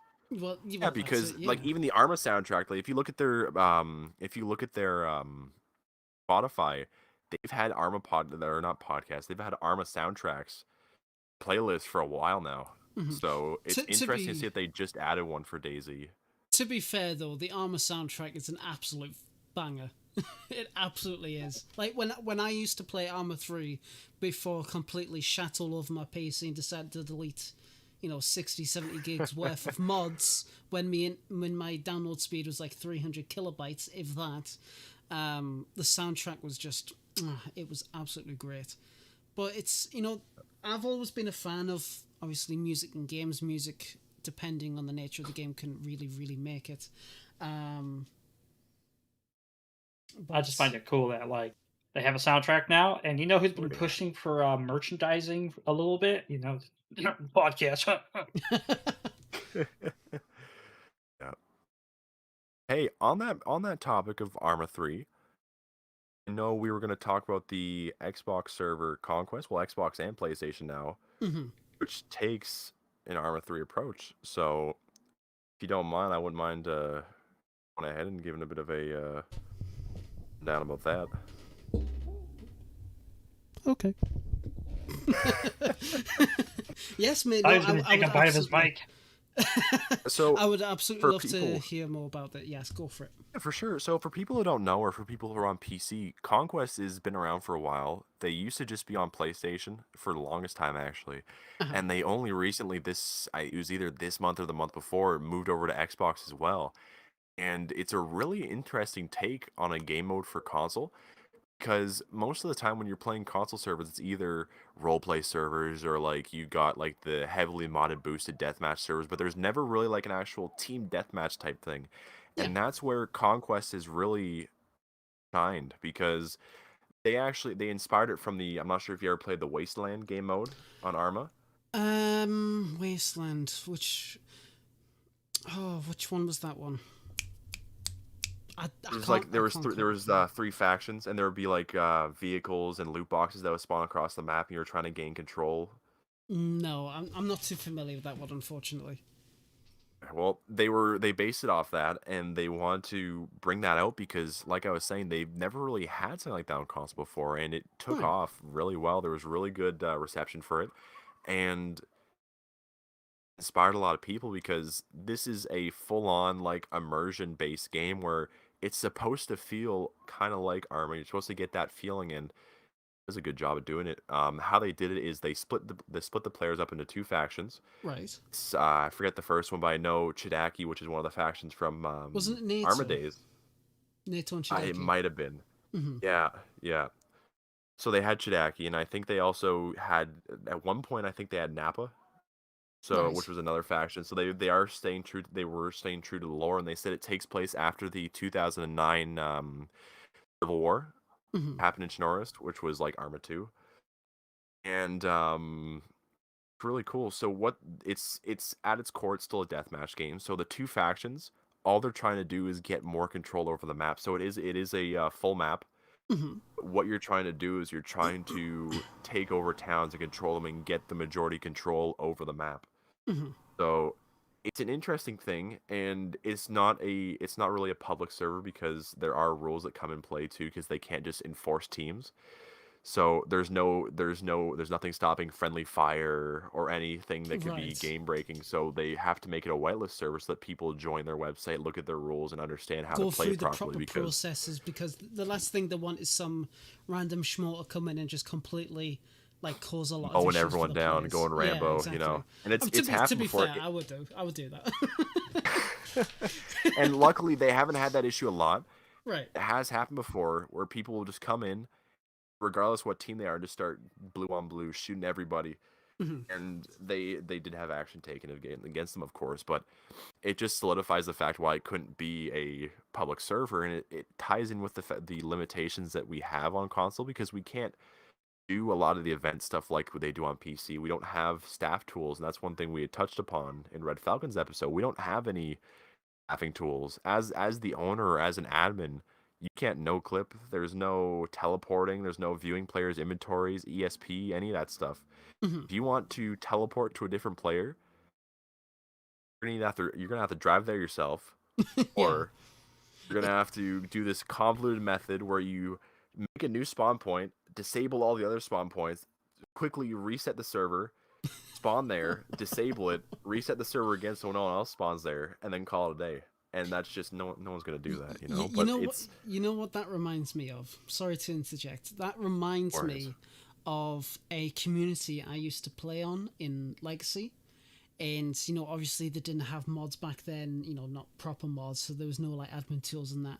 So when tickets were made for people to be comped, they had to actually like go around to get the loot to help them, or if they wanted to set up an event, they had to spend like weeks and weeks trying to get all the stuff, put it in a tent somewhere safe, so nobody, like, the players don't go on there like to find it and take it all. It's like, it so reminds me of that. So, wow. But they have made it a lot easier. Like Yeah. events have become easier because with the object spawner, not only does it spawn in like assets, Yeah. we can also spawn in loot as well. So if you Oh, put yeah. guns and stuff into the object spawner, it'll spawn those items there, and then when Yes. server restart happens, it won't stack weapons there. So it'll only spawn a new weapon at that location if the one prior was taken. Hmm. So if there's like if you put like a knife stuck in the wall using the object spawner and then it stays there, every server restart, it's not going to make another one happen and another one happen. It's only going to keep that knife there unless someone takes it, and then another Yeah. one will respawn. And what people have been able to do is for deathmatch servers, they make loot crates. And they use the I think it's the effect area file, the CFG effect area, Right. to make like flares go off because it's used mainly for like the contaminated areas. Something that we've been doing recently, we've been using it to call particles in for certain areas to do stuff like loot drops. So you actually have the particles going off in those areas. So it's a weird workaround, but No, managed that's to get it working pretty fantastic. well. That's fantastic. Right, okay, so I'm gonna be like a little bit nerdy and excited for a little bit, but this is the thing. This is what I absolutely love to see from any kind of community, PC or console, whatever. You get limitations. You get these roadblocks that, like, you know, realistically should prevent you from doing these kind of things, and you bloody amazing people just be like, nah, sod that, we'll do it this way, and it works, and it works. It's like, Yep. for the past few months, I've seen Skill Speeder. You know, he's been doing some really great stuff on the console side. I recall when Don Sibley, he made, I believe it was something to do with like a trader, you know, stuff on the walls and stuff like that. It was absolutely great, and you know, with what you've done and doing for Zagoria, console. To me, as a PC player and a modder, you know, I used to be a staunch like PC, like, if you don't play DayZ on a PC, you can get out, son. But now console, it's like, it is so underappreciated for the limitations you guys have to create these unique things, stuff that maybe even PC might not even utilize or even think to do, because. I mean, I could be talking out of my arse, to be honest, but but it's really nice to see it. So I did see earlier on, I can't remember your name for the life of me. I do apologise for who recommended we talk about it on the podcast. But I saw that the Discord was like 32,000 members inside it, which is. Oh, are you talking about the greedy peasant? No, I'm talking about Conquest. Oh, Conquest. Yes. So it's like, that was just, but in the greedy peasant as well.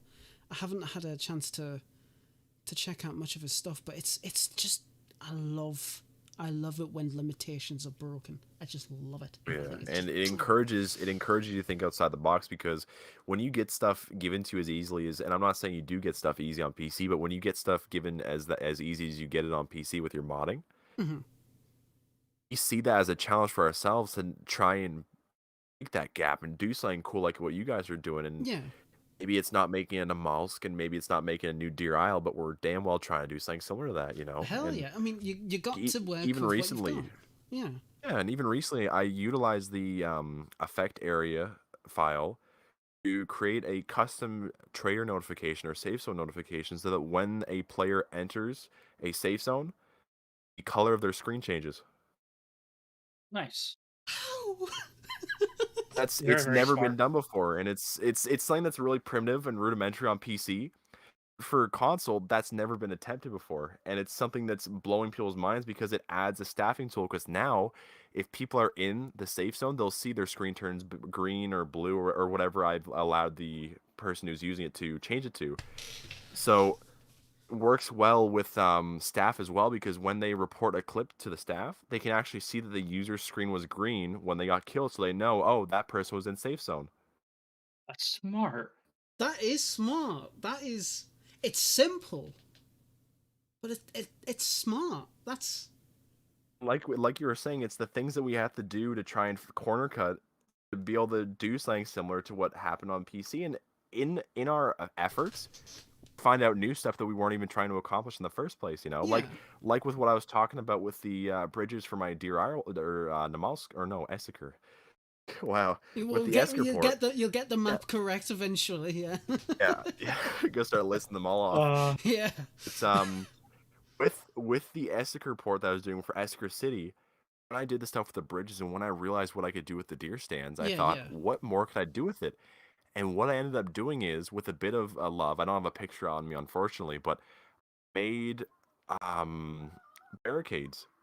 So it's like the post sticking in the ground, like they look like civilian made barricades, like what you have on Livonia. Right. So I've placed them around police stations in certain villages, and it actually looks like kind of like what they have at the ski resorts. Like if you see those little wooden fences that have the posts sticking into the ground, Mm-hmm. that's what it looks like, and it looks really good. It looks like it was just something that was thrown together as a resistance barricade, you know, and So it was cool. just something that came up while I was messing around with making the bridges. So That's awesome. That is. you really have to think outside the box, and it makes you think differently. And especially even when I went over and was messing around with stuff on PC, I still used a lot of those techniques I used from console because they make it look damn good, you know. Well, that's Yeah, it. That's definitely. it. That's it. Well, it kind of reminds me of something somebody we well known, Marks. He was asking if parts could spawn inside of car wrecks, I like saw that on radiators and that Twitter, stuff. yeah. And I said, you know, I tagged Project Lemons here and I said inserted because he literally just told me about doing something like that. Go ahead and tell I about just it. made that for the early access version of Zagoria. I just made a new feature literally 24 hours before Marks made that post. I made a new feature utilizing the I believe it was the map group proto file, because there's Right. actually, I thought about it for a while and I've been brainstorming because I was like, is there a way where I can specify different items spawning it? Because if you just put the stuff in the proto, it'll just put anything in there. So you could have a battery where the radiator is supposed to be, or a spark plug where the battery is supposed to be. So I was like, how is there a way to do it? But when I went in there, there's actually a way to specify specific proxies for items. I can make it so that a radiator will only spawn in that location, or a battery will only spawn in this location. So what I did is, I went through the DayZ editor. God bless Dab for that. Yes. And he has a loot editor. With the loot editor, Yes. I went in there and I placed the stuff and I messed around with it, and I was able to get the points working well enough where I then imported it and converted it, because it's not exactly the same with what they use for the proxies. Right. So I had to change it around a bit, and I did some tweaking with it.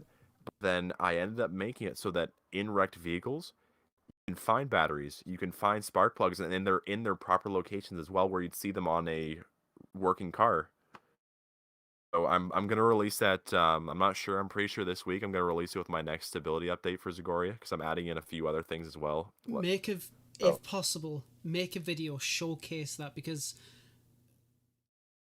especially for the console side, that is just, it's just a nice little level of detail that you Quality can of life have. thing, and that's what I'm really trying to hone in on, because anyone can do like the builds with DayZ editor and stuff like that, and a lot of people do that kind of stuff for console. There's a lot of people making custom maps, custom stuff like that, but there's not a lot of people who are trying to focus in on doing the quality of life things. Like another example, I was talking to Don Sibley when 1.17 first released, and I had the idea, you put the improvised head wraps on patient zombies, or have a chance of them spawning on it, so it looks like they had a head injury. And I add that in, and it worked perfectly. So the zombies, you'll see a patient zombie walking out of the hospital with a head wrap around its head, looking like it had a head injury. Like, gosh, I'm having Metal Gear Solid 5 vibes right now. That's awesome. I wonder if that I mean, obviously that will be possible on PC. So I wonder if that could. I mean, server by server basis, that could probably be added as like part of the server. The thing is too, once I'm done working on Zagoria, once I'm confident with it, and once I lose time working on it, and I don't have the time to work on it anymore, I'm gonna make a full repository for it so that anyone can download it. Whether they're on PC or console or any platform, I'm gonna let them be able to use that, because there are some people on PC who may look at some of that stuff and say, "This looks cool. I want to use this," you know. And I'm not gonna limit it. I'm not just gonna host it off my servers and make it so that, oh, you guys can't happen. I want this thing to be open source so that people can see what we're doing and work off it. I want to inspire people in the console community to look at these assets and look at the stuff I've been working on and say, is cool, but I can do something better. Yes. It's the spark that starts the flame. It makes so much new content because it gets me going when I see people actually modding for Xbox. And like I was saying to Dumpgraw, I say modding in the loosest parentheses possible. Yes. But they're making new content, and that's frankly amazing, and it's really good to see It's that. amazing that you guys can do that. Like us PC players, we have an entire workshop at our disposal, and you guys are all like, "I have a pipe wrench. What can I do?" But it's awesome how clever you guys get with your stuff. Also, speaking about talking and approaching BI about stuff, please approach BI with an official proposal for admin tools in game. They already have it set up. Yeah. Like, you have to enter an admin password to go into admin mode. They have the entire process secured. Why can't they give you guys tools? I really want them to do that. Yeah, same here. I think that'll be I'll put together a TED talk for them. hell yeah, brother. Fucking There yes. you go. Add that to your list. We'll make you like the official podcast like representative of pushing ideas. The Well, it's interesting podcast that you brought that up think too, because I've actually got something working on it with them. I've got an email out to them right now because I managed to get one of their emails that is used for the Arma 2 side, but it's actually a general Bohemia email. Right. It's used for their modding program and their incubator program to work with the modders. So I shot them over an email, and I haven't received anything back yet. It had to do with some of the stuff that we've been implementing and stuff like that. So it's an interesting thing, and it would be cool to see them working with, not necessarily like in the email I said, just encouraging a program where they can work with people in the console community, work with people in the PC community, and have that community effort put into the game, and brought to use. Yeah. So I'm hoping somebody at Bohemia, when they're going through their files, sees that eventually, because there was a lot of stuff in that, and it wasn't even just stuff for like Project Lemons or anything like that. It was just stuff in general to enhance the community and bring fun stuff that the community can do and benefit from. So yeah. DayZ Daily Press has just asked, any news when the new engine will be kickstarted? Your guess is as good as mine, mate. I'm pretty sure that if BI ever release any information about Infusion, or even like the vehicle update, they'll notify everybody on their social media. We won't get any exclusive info about that, unless I'm just curious what you meant by Kickstarter. Do you mean like Kickstarter, like the website, or do you mean like that's what I was thinking, like getting crowdfunding for it. Bohemia Interactive well, like, is now it's launching already Kickstarter. made. They're just polishing it. Yeah. Yeah. No, I'm waiting for the Bohemia Patreon. Oh gosh, mate, that'd be oof. But no, Speaking of which, unfortunately, podcast is Patreon.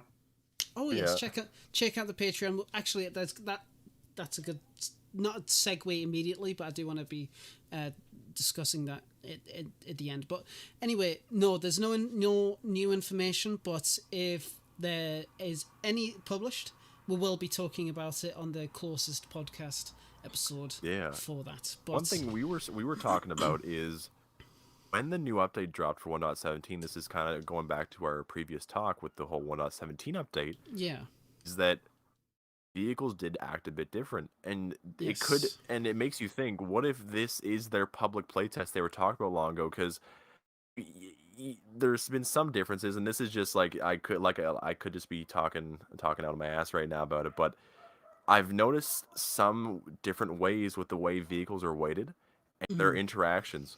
I know with Mark's video, he did a lot talking about the speed differences, the and the damage differences, which there are some apparent ones. But when I was playing around with it on console, I've noticed there's been actually different weighting issues. Like if you drive a Gunter, it's a very top-heavy vehicle for some reason with a new update, and if you pull a corner, you will actually roll the Gunter.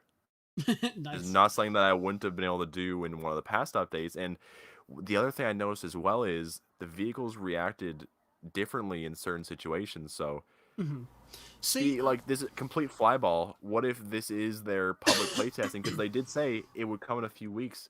And what if they're just trying to be little sneaky little people at Bohemia trying to do this, and then seeing, what'd you guys think? no, I whereas I do agree that there have been changes and the vehicles have gotten better. I don't think that this is their playtest. Not a chance. I think if they include something as major as a complete... Because essentially it is a new vehicle simulation. That's essentially what it is. That's what it will be. They need to be able to test that properly with its own branch. Dumpgra, what do you think? Do you think the same, or have you got a perspective on it? Oh, it's definitely not a play test. I don't know much about vehicles modding wise, but I understand their systems. And the vehicles did not change a huge major update. Maybe as players, it looks like it, but in reality, they just made it so the tires have more traction on the hills and the dirts and stuff. They changed the gear ratios and a couple of the weights of it, but the core system of vehicles has remained the same. Yeah, exactly. It's more so this update. I feel it's more so of like a quality of life improvement rather than a completely brand new system, which is And quality of life's an understatement, man. It's been so good. yes. I love being able to flip a car and walk out not dead. You know, that is a amazing thing. You know, especially F Goblin, who was on the podcast recently. He has a server called Downhill, which is a full racetrack of different stunt track type things for players to go down on vehicles, and they have like jumps and loop de loops and different hoops they can throw themselves into, and it's like you're playing the Wreckfest. It's Right. really interesting, and it has a focus on vehicles. And I saw in some of his TikToks that there was actually PC people that were asking, "Is there something like this on PC?" It was a fun idea, and especially with the new vehicle update, it has been chaos on there, man. It has been Sounds like I can fun. imagine. I can imagine. cars yeah. flying, babies crying. It was amazing, man. Hell But yes. Oh yes. but I'm It's, just glad to see that the vehicles have taken a bit of a pivot, because They need it. They they need are it. yes, and they just feel a lot better. Like feel a lot like I guess a lot of it too is just like want to believe it too, so you're overcompensating for the stuff they've added. But I do feel in some sense that there has been a lot of change with the vehicles, and that Dumpgraw was saying, that the weighting, the traction and stuff, you can see that stuff. If you've been driving cars for a long time, I mean, weren't really driving back in the day, you were flying them, but if you had experience driving cars, you can tell in the new update that there's definitely a difference. And it's like Scale Speeder was saying, they are a big improvement now. Yeah. So Definitely. There's I no honestly doubt think about that. what they did this update, really what happened is they took, let's say, Bob, and they're like, Bob, how you doing today? What? I'm like, congratulations, you're on card duty until 1.17. Oh fuck! Oh shit! Like they literally put a Fuston. guy and told him to drive all the vehicles nonstop and give feedback until 1.17, and that's what they did.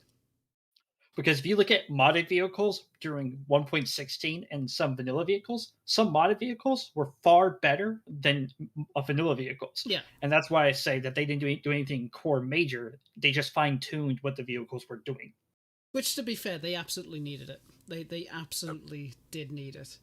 that alone has silenced a lot of the queries that people have had, you know, because vehicles just felt weird. Like there's no real other way to say it. They just kind of felt off, you know. They When I'm always playing, have. Yeah. with 1.17, I can hesitantly say that they feel a little more normal, a little more down to earth, and they feel actually connected. I Yes. feel like they're actually weighted, and they're not just these little toys that are being thrown around by someone's hand, you know. Like I feel like I'm actually stuck to the ground. I'm not a human frisbee, and it's amazing. It's amazing to see it, and it's promising, because like the general theme we've been talking about a lot throughout the podcast is that there's change happening, and there's good change, and Bohemia is Yes. pulling their straps up. They're pulling up their slacks, and they are doing work. They're Damn putting that fucking work right. in.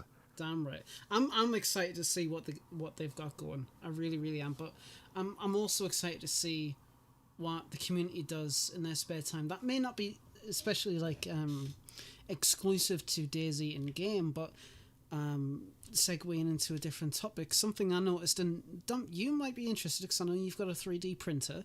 See if I can get it up here. It was something that I just quickly saw on the Reddit last night. somebody 3D printed a 3D topography, and I can never bloody say it, Topology. a topography map of of Chernarus. Sound it out.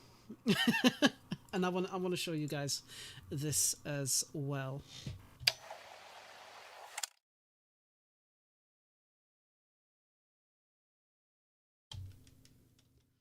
So I want this. I want this so much. Looks very pretty.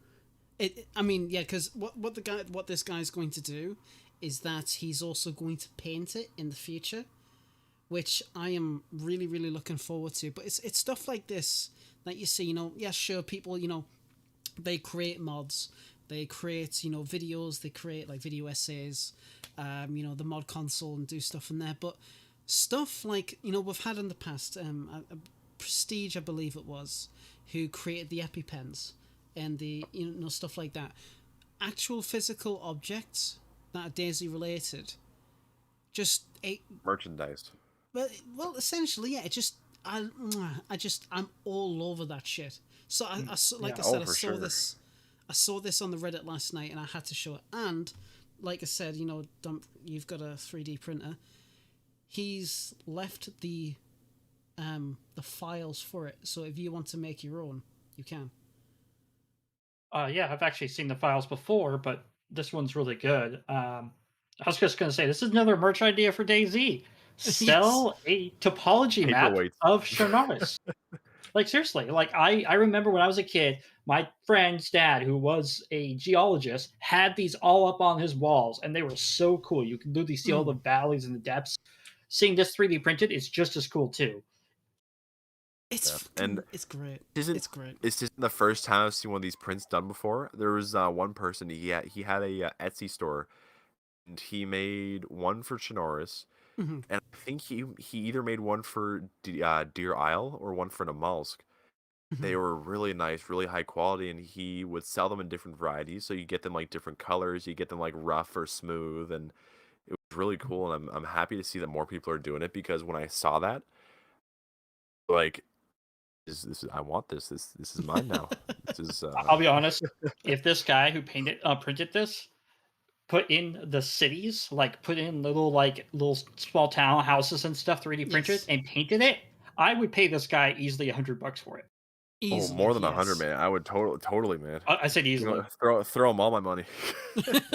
Right, here's my next paycheck. Such a cool thing. I would like decorate my walls with it instead of gamer junk. It would be DayZ junk on my walls. Even just using it as a paperweight too. That'd be a really nice paperweight to have. Or like they use like a see-through material. Like if they casted one, it'd be pretty cool. Yeah. Ooh, resin? Ooh. Yeah, with resin. So if they made a resin cast out of it, like they 3D printed the actual cast and then used resin to make a see-through version. Like that'd be pretty cool. Like this guy could even like 3D print these and he could even mass put like them. names on it. Yeah. Because if he was to have resin, then he could do mass producing, and I'm sure he would have to get licensing rights from Bohemia prior to that, because it is technically their IP. So, but it would be cool to see stuff like that hit the market somehow. And I know we've spoke about it on the podcast before, but having more merchandise, or heck, even coming up with a system, or just allowing people to create their own merchandise based off DayZ, like in a proper legal way. I can only imagine there's a lot of people out there who we've had people who can make custom keycaps. We've had Prestige with the EpiPens, and now that we've got this, and it's like people really love DayZ. They really, really love DayZ, and they like to represent the game that they love. And many other companies, they have many forms of merchandise and many different avenues for it. It would be really cool if Bohemia decides to take that initiative to go for it, to create some different kinds of merchandise. I've always advocated for a figure. It doesn't have to be something that you can like move around, but maybe swap out the body for some, like, I don't know, maybe you got one that's got the brown hunting jacket. It's wearing that, the hunter pants wearing those kind of pants, and that it's like an actual collection. Just something that you can like decorate with, put bags on. It's got an SKS on its back or something like that. Just something that can really represent your love for the game. Something like that. I mean, I could be talking out my backside, but I like shit like that. I always have done. Nice. And I've always said, because obviously the running joke, oh, lad in his red 9, it's never coming in. Yes, it fucking is. When I go to Airsoft and I get my Yukara, which is like a Airsoft license thing for, the UK, I want to buy an Airsoft variant of the Red 9, which is a Mauser C96. And I found a website that does it with a wooden stock. But I can't fucking buy it. Because I don't have a Yukara, I can't import it. We've lost Project Lemons. He has an issue with his laptop battery. Sometimes it dies a bit too quick, so he'll be back very, very shortly, hopefully. But but it's stuff like that I like seeing on the Reddit, and it's really, really awesome to see what people can do. Welcome back, my lad. Nice. Daily Press put in there, I believe the vehicle should not be a jigsaw puzzle, just a spark plug or radiator needed, not all the other pieces. I honestly, Daily Press, I think that with the way people can manipulate the economies and stuff, that is very unnecessary, as vehicles like helicopters really make the map incredibly small and makes it feel more of, I don't know how to describe it. Precise, I don't have the right word, but I think vehicles, once you have a vehicle running, it's so easy to always gas back up that kind of earning the vehicle is kind of its first challenge. And then after that, it's not really much of a challenge after that. I mean, obviously crashing sucks. Shouldn't tell them about the brake fluid or the motor oil. Oh, God, Jesus. I remember when Christ. you used to have to use motor oil. I remember that. Yeah, and then they got rid of it. There was more stuff in the files too. There was engine belts, and there was a lot of more stuff they wanted to do. And luckily, they didn't do that. But it was cool. It was pretty cool to see that stuff. It was cool. See what I like. What I've always liked about yeah, it's something that I've always liked about DayZ is that whereas it's a complex game, it's simple. Like yes, when you get a car, the hardest thing, the two hardest things is one, finding a car. Secondly, building it up properly. Yeah, sure, you can get your wheels and you can get your radio, and obviously, not crashing it. But I don't think. I mean, just like with the CFG spawnables and your Type 6 ML, you can make a car spawn with all the components and only require a spark battery if you're a server owner. Yeah, so like these things are easily possible for people to do. I just don't know if I would want the official game to do it that way. Yeah, I mean, even on console too, you can actually spawn vehicles in, have all the stuff on the cars, and then have extra spares spawn in the back, like in the trunk. So, Dyson says, "What do you guys think about the alternator being attached to the battery required to recharge?" Dyson, I think batteries, the amount of stuff required for batteries default is perfect for right now. Actually, I think modded wise, that'd be really cool because I'm a hardcore guy. But I think default, I think they're actually really good state.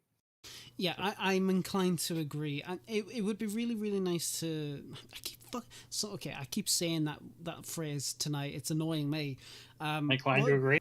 Yeah, shut up. What would be interesting to see if a mod was to come out where it was like a really in-depth car mod. Where, it's a couple of, little dinky cars or something like that, where, you got your basics, you need to get your tires and your radiator, your battery, but you also need a whole bunch of separate components to get the engine in full working order. That would be really cool for, like, the proper hardcore servers where, it's brutal, it's unforgiving, but it's rewarding for the stuff that you do. Red Falcon, that's your cue. Get to it, my boy. Get to it. But yeah, it's Ariel for Red Falcon does that. He can have my gas fuel station limited quantity mod. Yeah, we were talking about that. That was we'd had that talk a while ago because Dumbgra had a full mod where you actually had to use generators to power gas stations so you could take gas out, which is a feature that, as Zumgron know, is something that I love from Project Zomboid.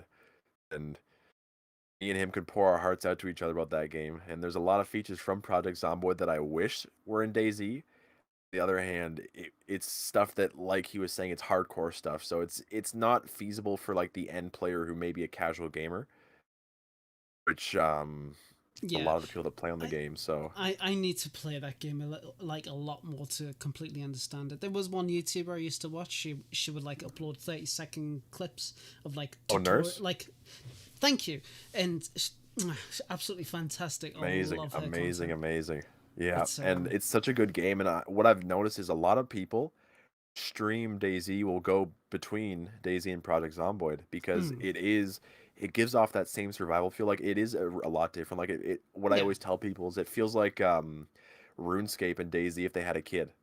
No, like because like the isometric old graphic style type thing, you know. That's certainly one way to look at it. Yeah, definitely. But I don't But I don't want to be steering amazing. too Yeah. far away from DayZ, but Yeah, for sure. But might be an interesting topic for the future. By the way, hello Foxy Poet, hello Nixus, my boys. Hope you're keeping yourselves well and hope you're enjoying your Friday night. Be Something clear, else. lad. That's who I was waving at, not you. Okay. Anyway, so I completely lost track of what I was going to say. Thanks. We're moving on to the next topic. Yeah, thank you. So something that I want to also touch on now. I was already playing. I wasn't even showing it yet. So something that Half Goblin showcased a couple of weeks ago, but kind of touched on it in the last podcast. But I kind of want to talk about it a little bit more.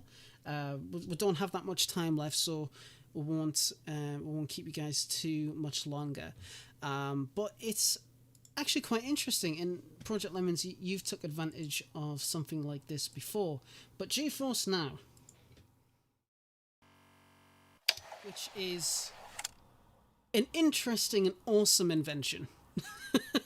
By the way, absolutely lovely. So what Half Goblin has done, the absolute mad lad, is he's actually been playing modded maps through GeForce Now on console. And is there a yes? Okay, cool. just to clear up something before anyone asks any questions, he isn't playing the games on the console version of DayZ. Yes. So he's not using some special injector that's putting the maps onto the game. Yes. He Well, is yes. playing the PC copy of the game, so he has like the workshop integration and stuff. But he's playing the PC version of the game through his Xbox, which is pretty cool. And you can kind of tell. Oh. There we go. Oh, God, the AI, Jesus Christ.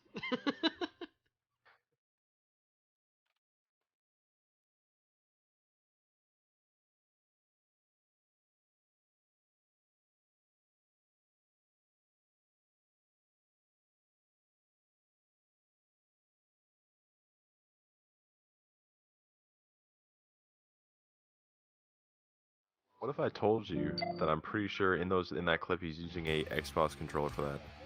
Yeah, no, you can kind of tell he is. No, you can see it right down below. Oh, that's just a thing. Cool, because it allows that functionality for players who may not have a keyboard and mouse to still play the game, because a lot of people who may be playing Xbox may not have a keyboard and mouse ready. Yeah. To have the controller accessibility, not just for DayZ, but for any PC game that you own on Steam, it's pretty cool. I know we were having I was pouring my heart out to GeForce Now last night because that thing is, It's great. it's one of God's gifts, man. I will say I have noticed a lot more people starting to use it these days, which is Yeah, I been around I for a mean- long time.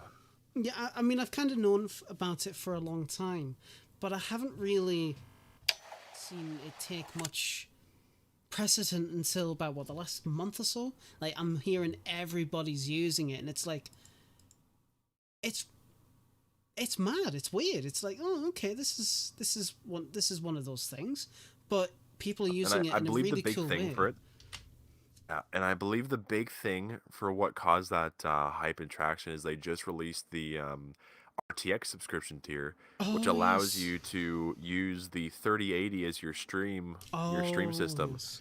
that you can play games with. Like their big selling point right now is you can play God of War with the new RTX 3080 and what's cool is they're not lying either. You play with ray tracing, you play with Mhm. 120 FPS at 4K. Like the stream is even 4K 6 or 4K 120. So you're getting all that quality off. You could be playing on a toaster.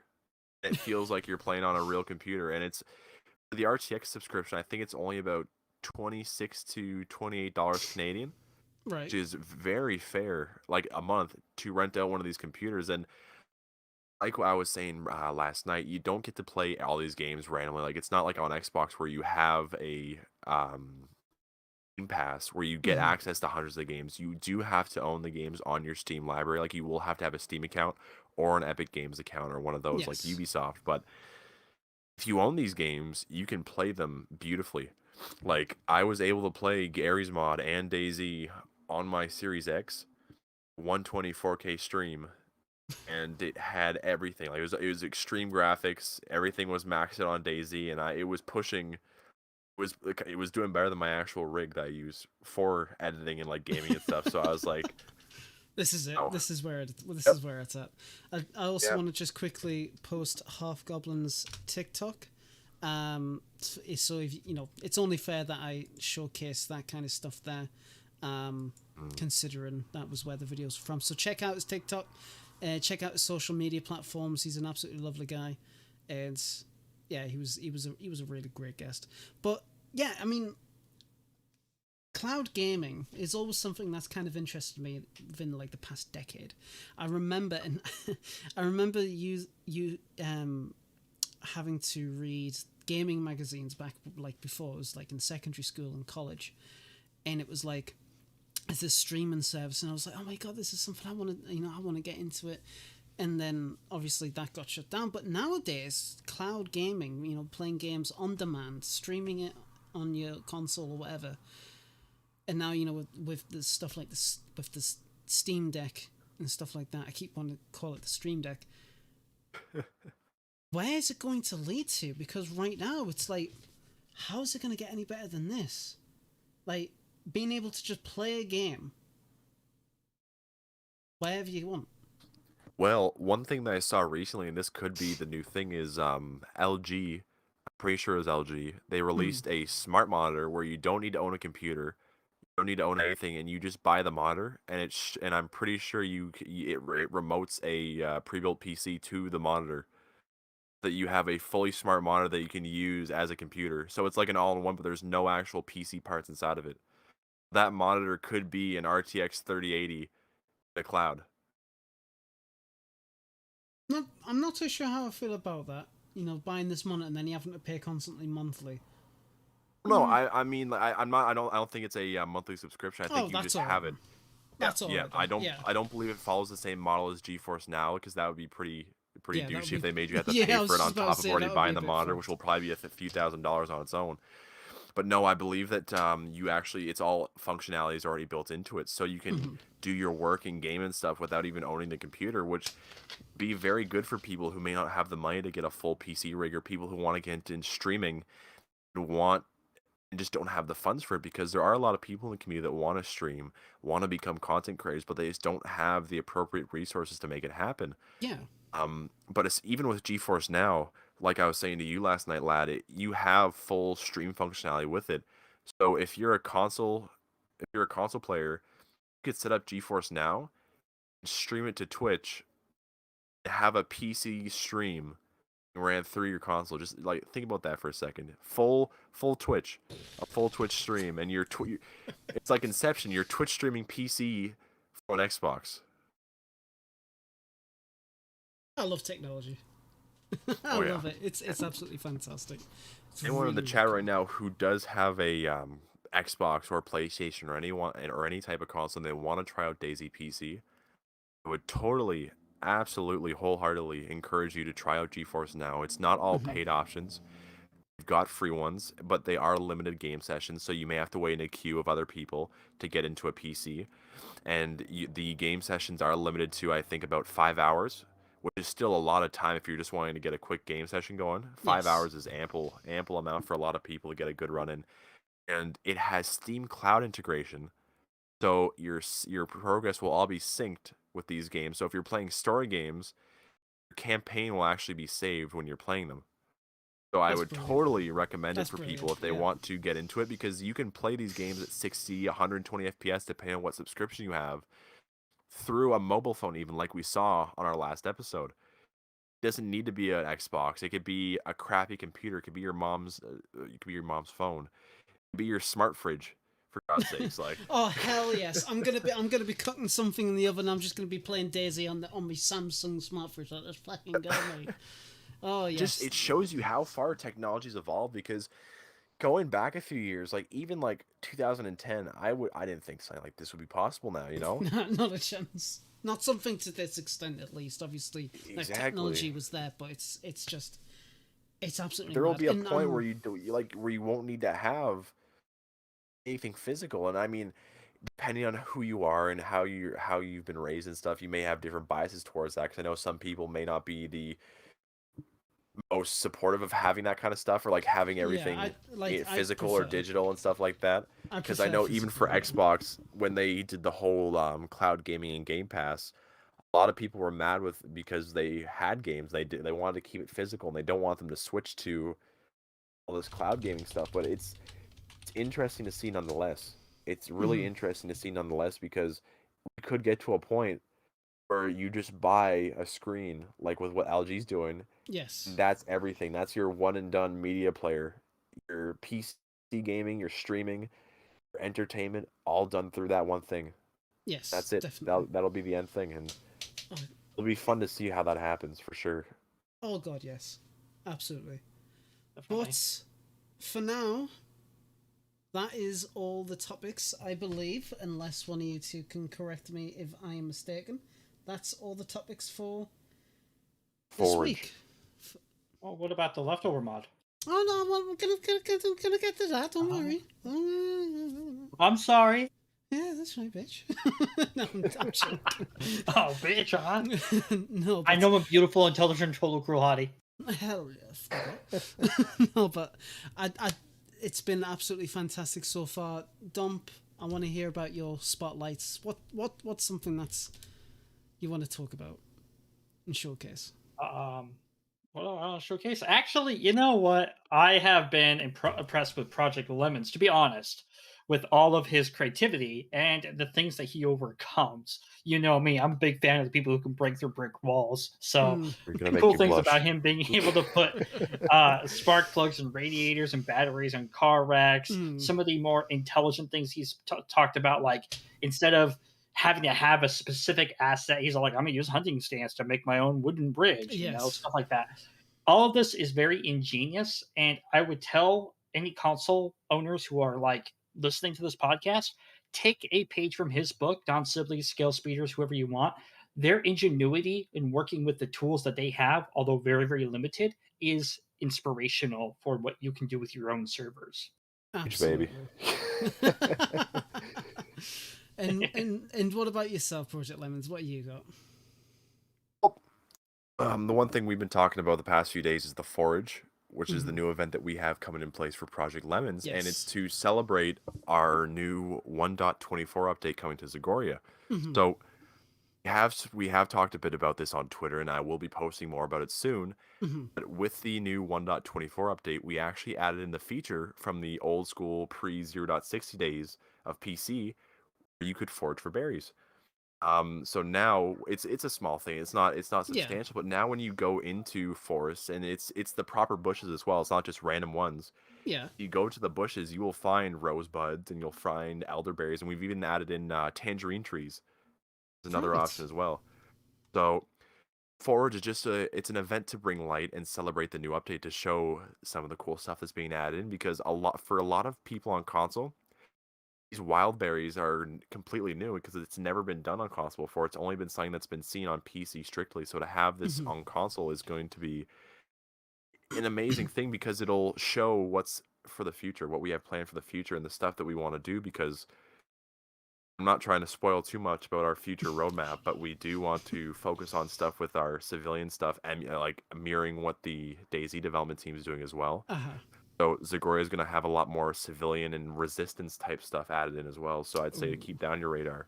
Oh hell yes! Keep on. What's up? I was gonna say once you got like more stuff to show off, absolutely do show it off in the podcast. I would absolutely love to see what Zagoria for sure has got going for it. Yeah, so for anybody that's interested, just to wrap it up real quick, for anybody that's interested in checking out the Forge, there's going to be more information on the Twitter, but I'd also say check out our website. I'm going to put it in the chat, but it's going to be at plrealism.com. That will have all of your information regarding the event. The winner of the event will actually be getting some DayZ merch as well sent to them in person. So I'd say keep your eyes on that because we will be broadcasting the event live. So. Hell yes. And for myself, I do want to showcase a mod that caught my attention, and it's a little small mod. It's a simple mod, and I absolutely I've used it already on a server, and it is something that, like I said, it's small, but it's a nice little extra bit of detail. The Zen Leftovers mod. Basically what this does is that when you eat food from a can or tin, or if you use any medical items like your morphine, your epinephrine, or your pox, your saline, stuff like that, once you've used it, it leaves a version of it behind which shows it being empty. So it's kind of how would you say, it's like player tracking. So and it'll automatically drop to the floor, and you can pick it up after yourself. And the mod's getting updated regularly, as far as I'm aware. It's nothing too fancy, as you can see here. It's intended for the hardcore roleplay servers, which, hardcore I am a fan of, and roleplay servers I have a guilty pleasure, but not lately, thank God. But if you don't want to be tracked, you clean up after yourself. It's that simple, and that's what you do. That's it. You don't want to be tracked. You look after your things, clean up after yourself. Don't pollute your aris. It's rude. It's wrong. It's disgusting. Stop it. Out of curiosity with that mod, I haven't had the chance to play with it personally, but does it work like a grenade where after it's been used, it'll spawn it will have a ruined version of itself and it will despawn eventually? Or is it just a clutter object that will just be there until it hits its nominal time, or not the nominal timer, but whatever the timer was set in the types file?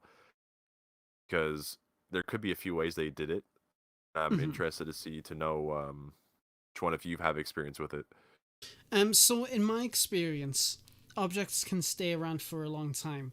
The way that it works is that, say, you have a can of beans. You eat your beans completely. You drop the can, it'll replace the bean texture with a blank texture, so it looks empty, right? It's limited with what you can do in that part without having to create a completely brand new model. And it just stays there. It stays there until it's either picked up, but I think they'll eventually despawn.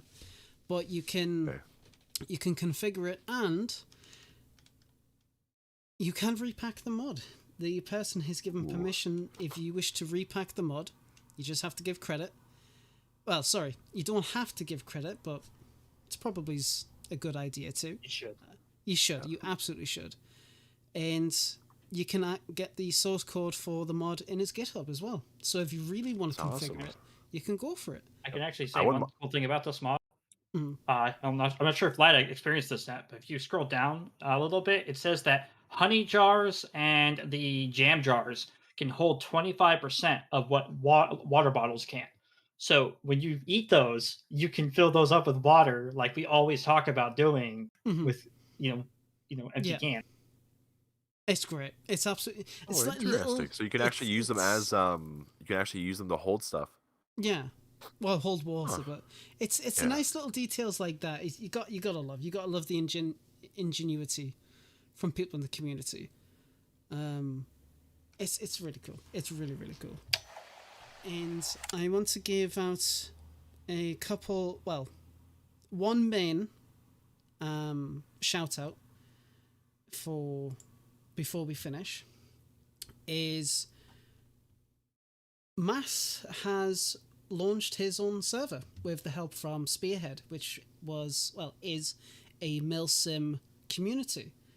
From the help of a few different people, Mass has decided to come back into the modding community. He's been getting help from a lot of people in the community to help update his mod, and he's launched his own server for Spearhead, and the population is doing really, really good. All things considered, it's doing really, really nice, and it's actually the server that I've used, that Zen Leftovers mod, and I would recommend people go in, try it out, give it a shot, see how it goes, and share the love, because as we'll all know, Mass did leave the community for a while, and it was very hard to see. You know, it's not nice to see some OG people leaving the community, but he's come back with a vengeance. He's like fucking, he's making some good shit. So check it out, go for it, Spearhead, and leave him some feedback. Speaking about feedback, no, but it's been an absolute pleasure having you guys on. I really, really do appreciate it.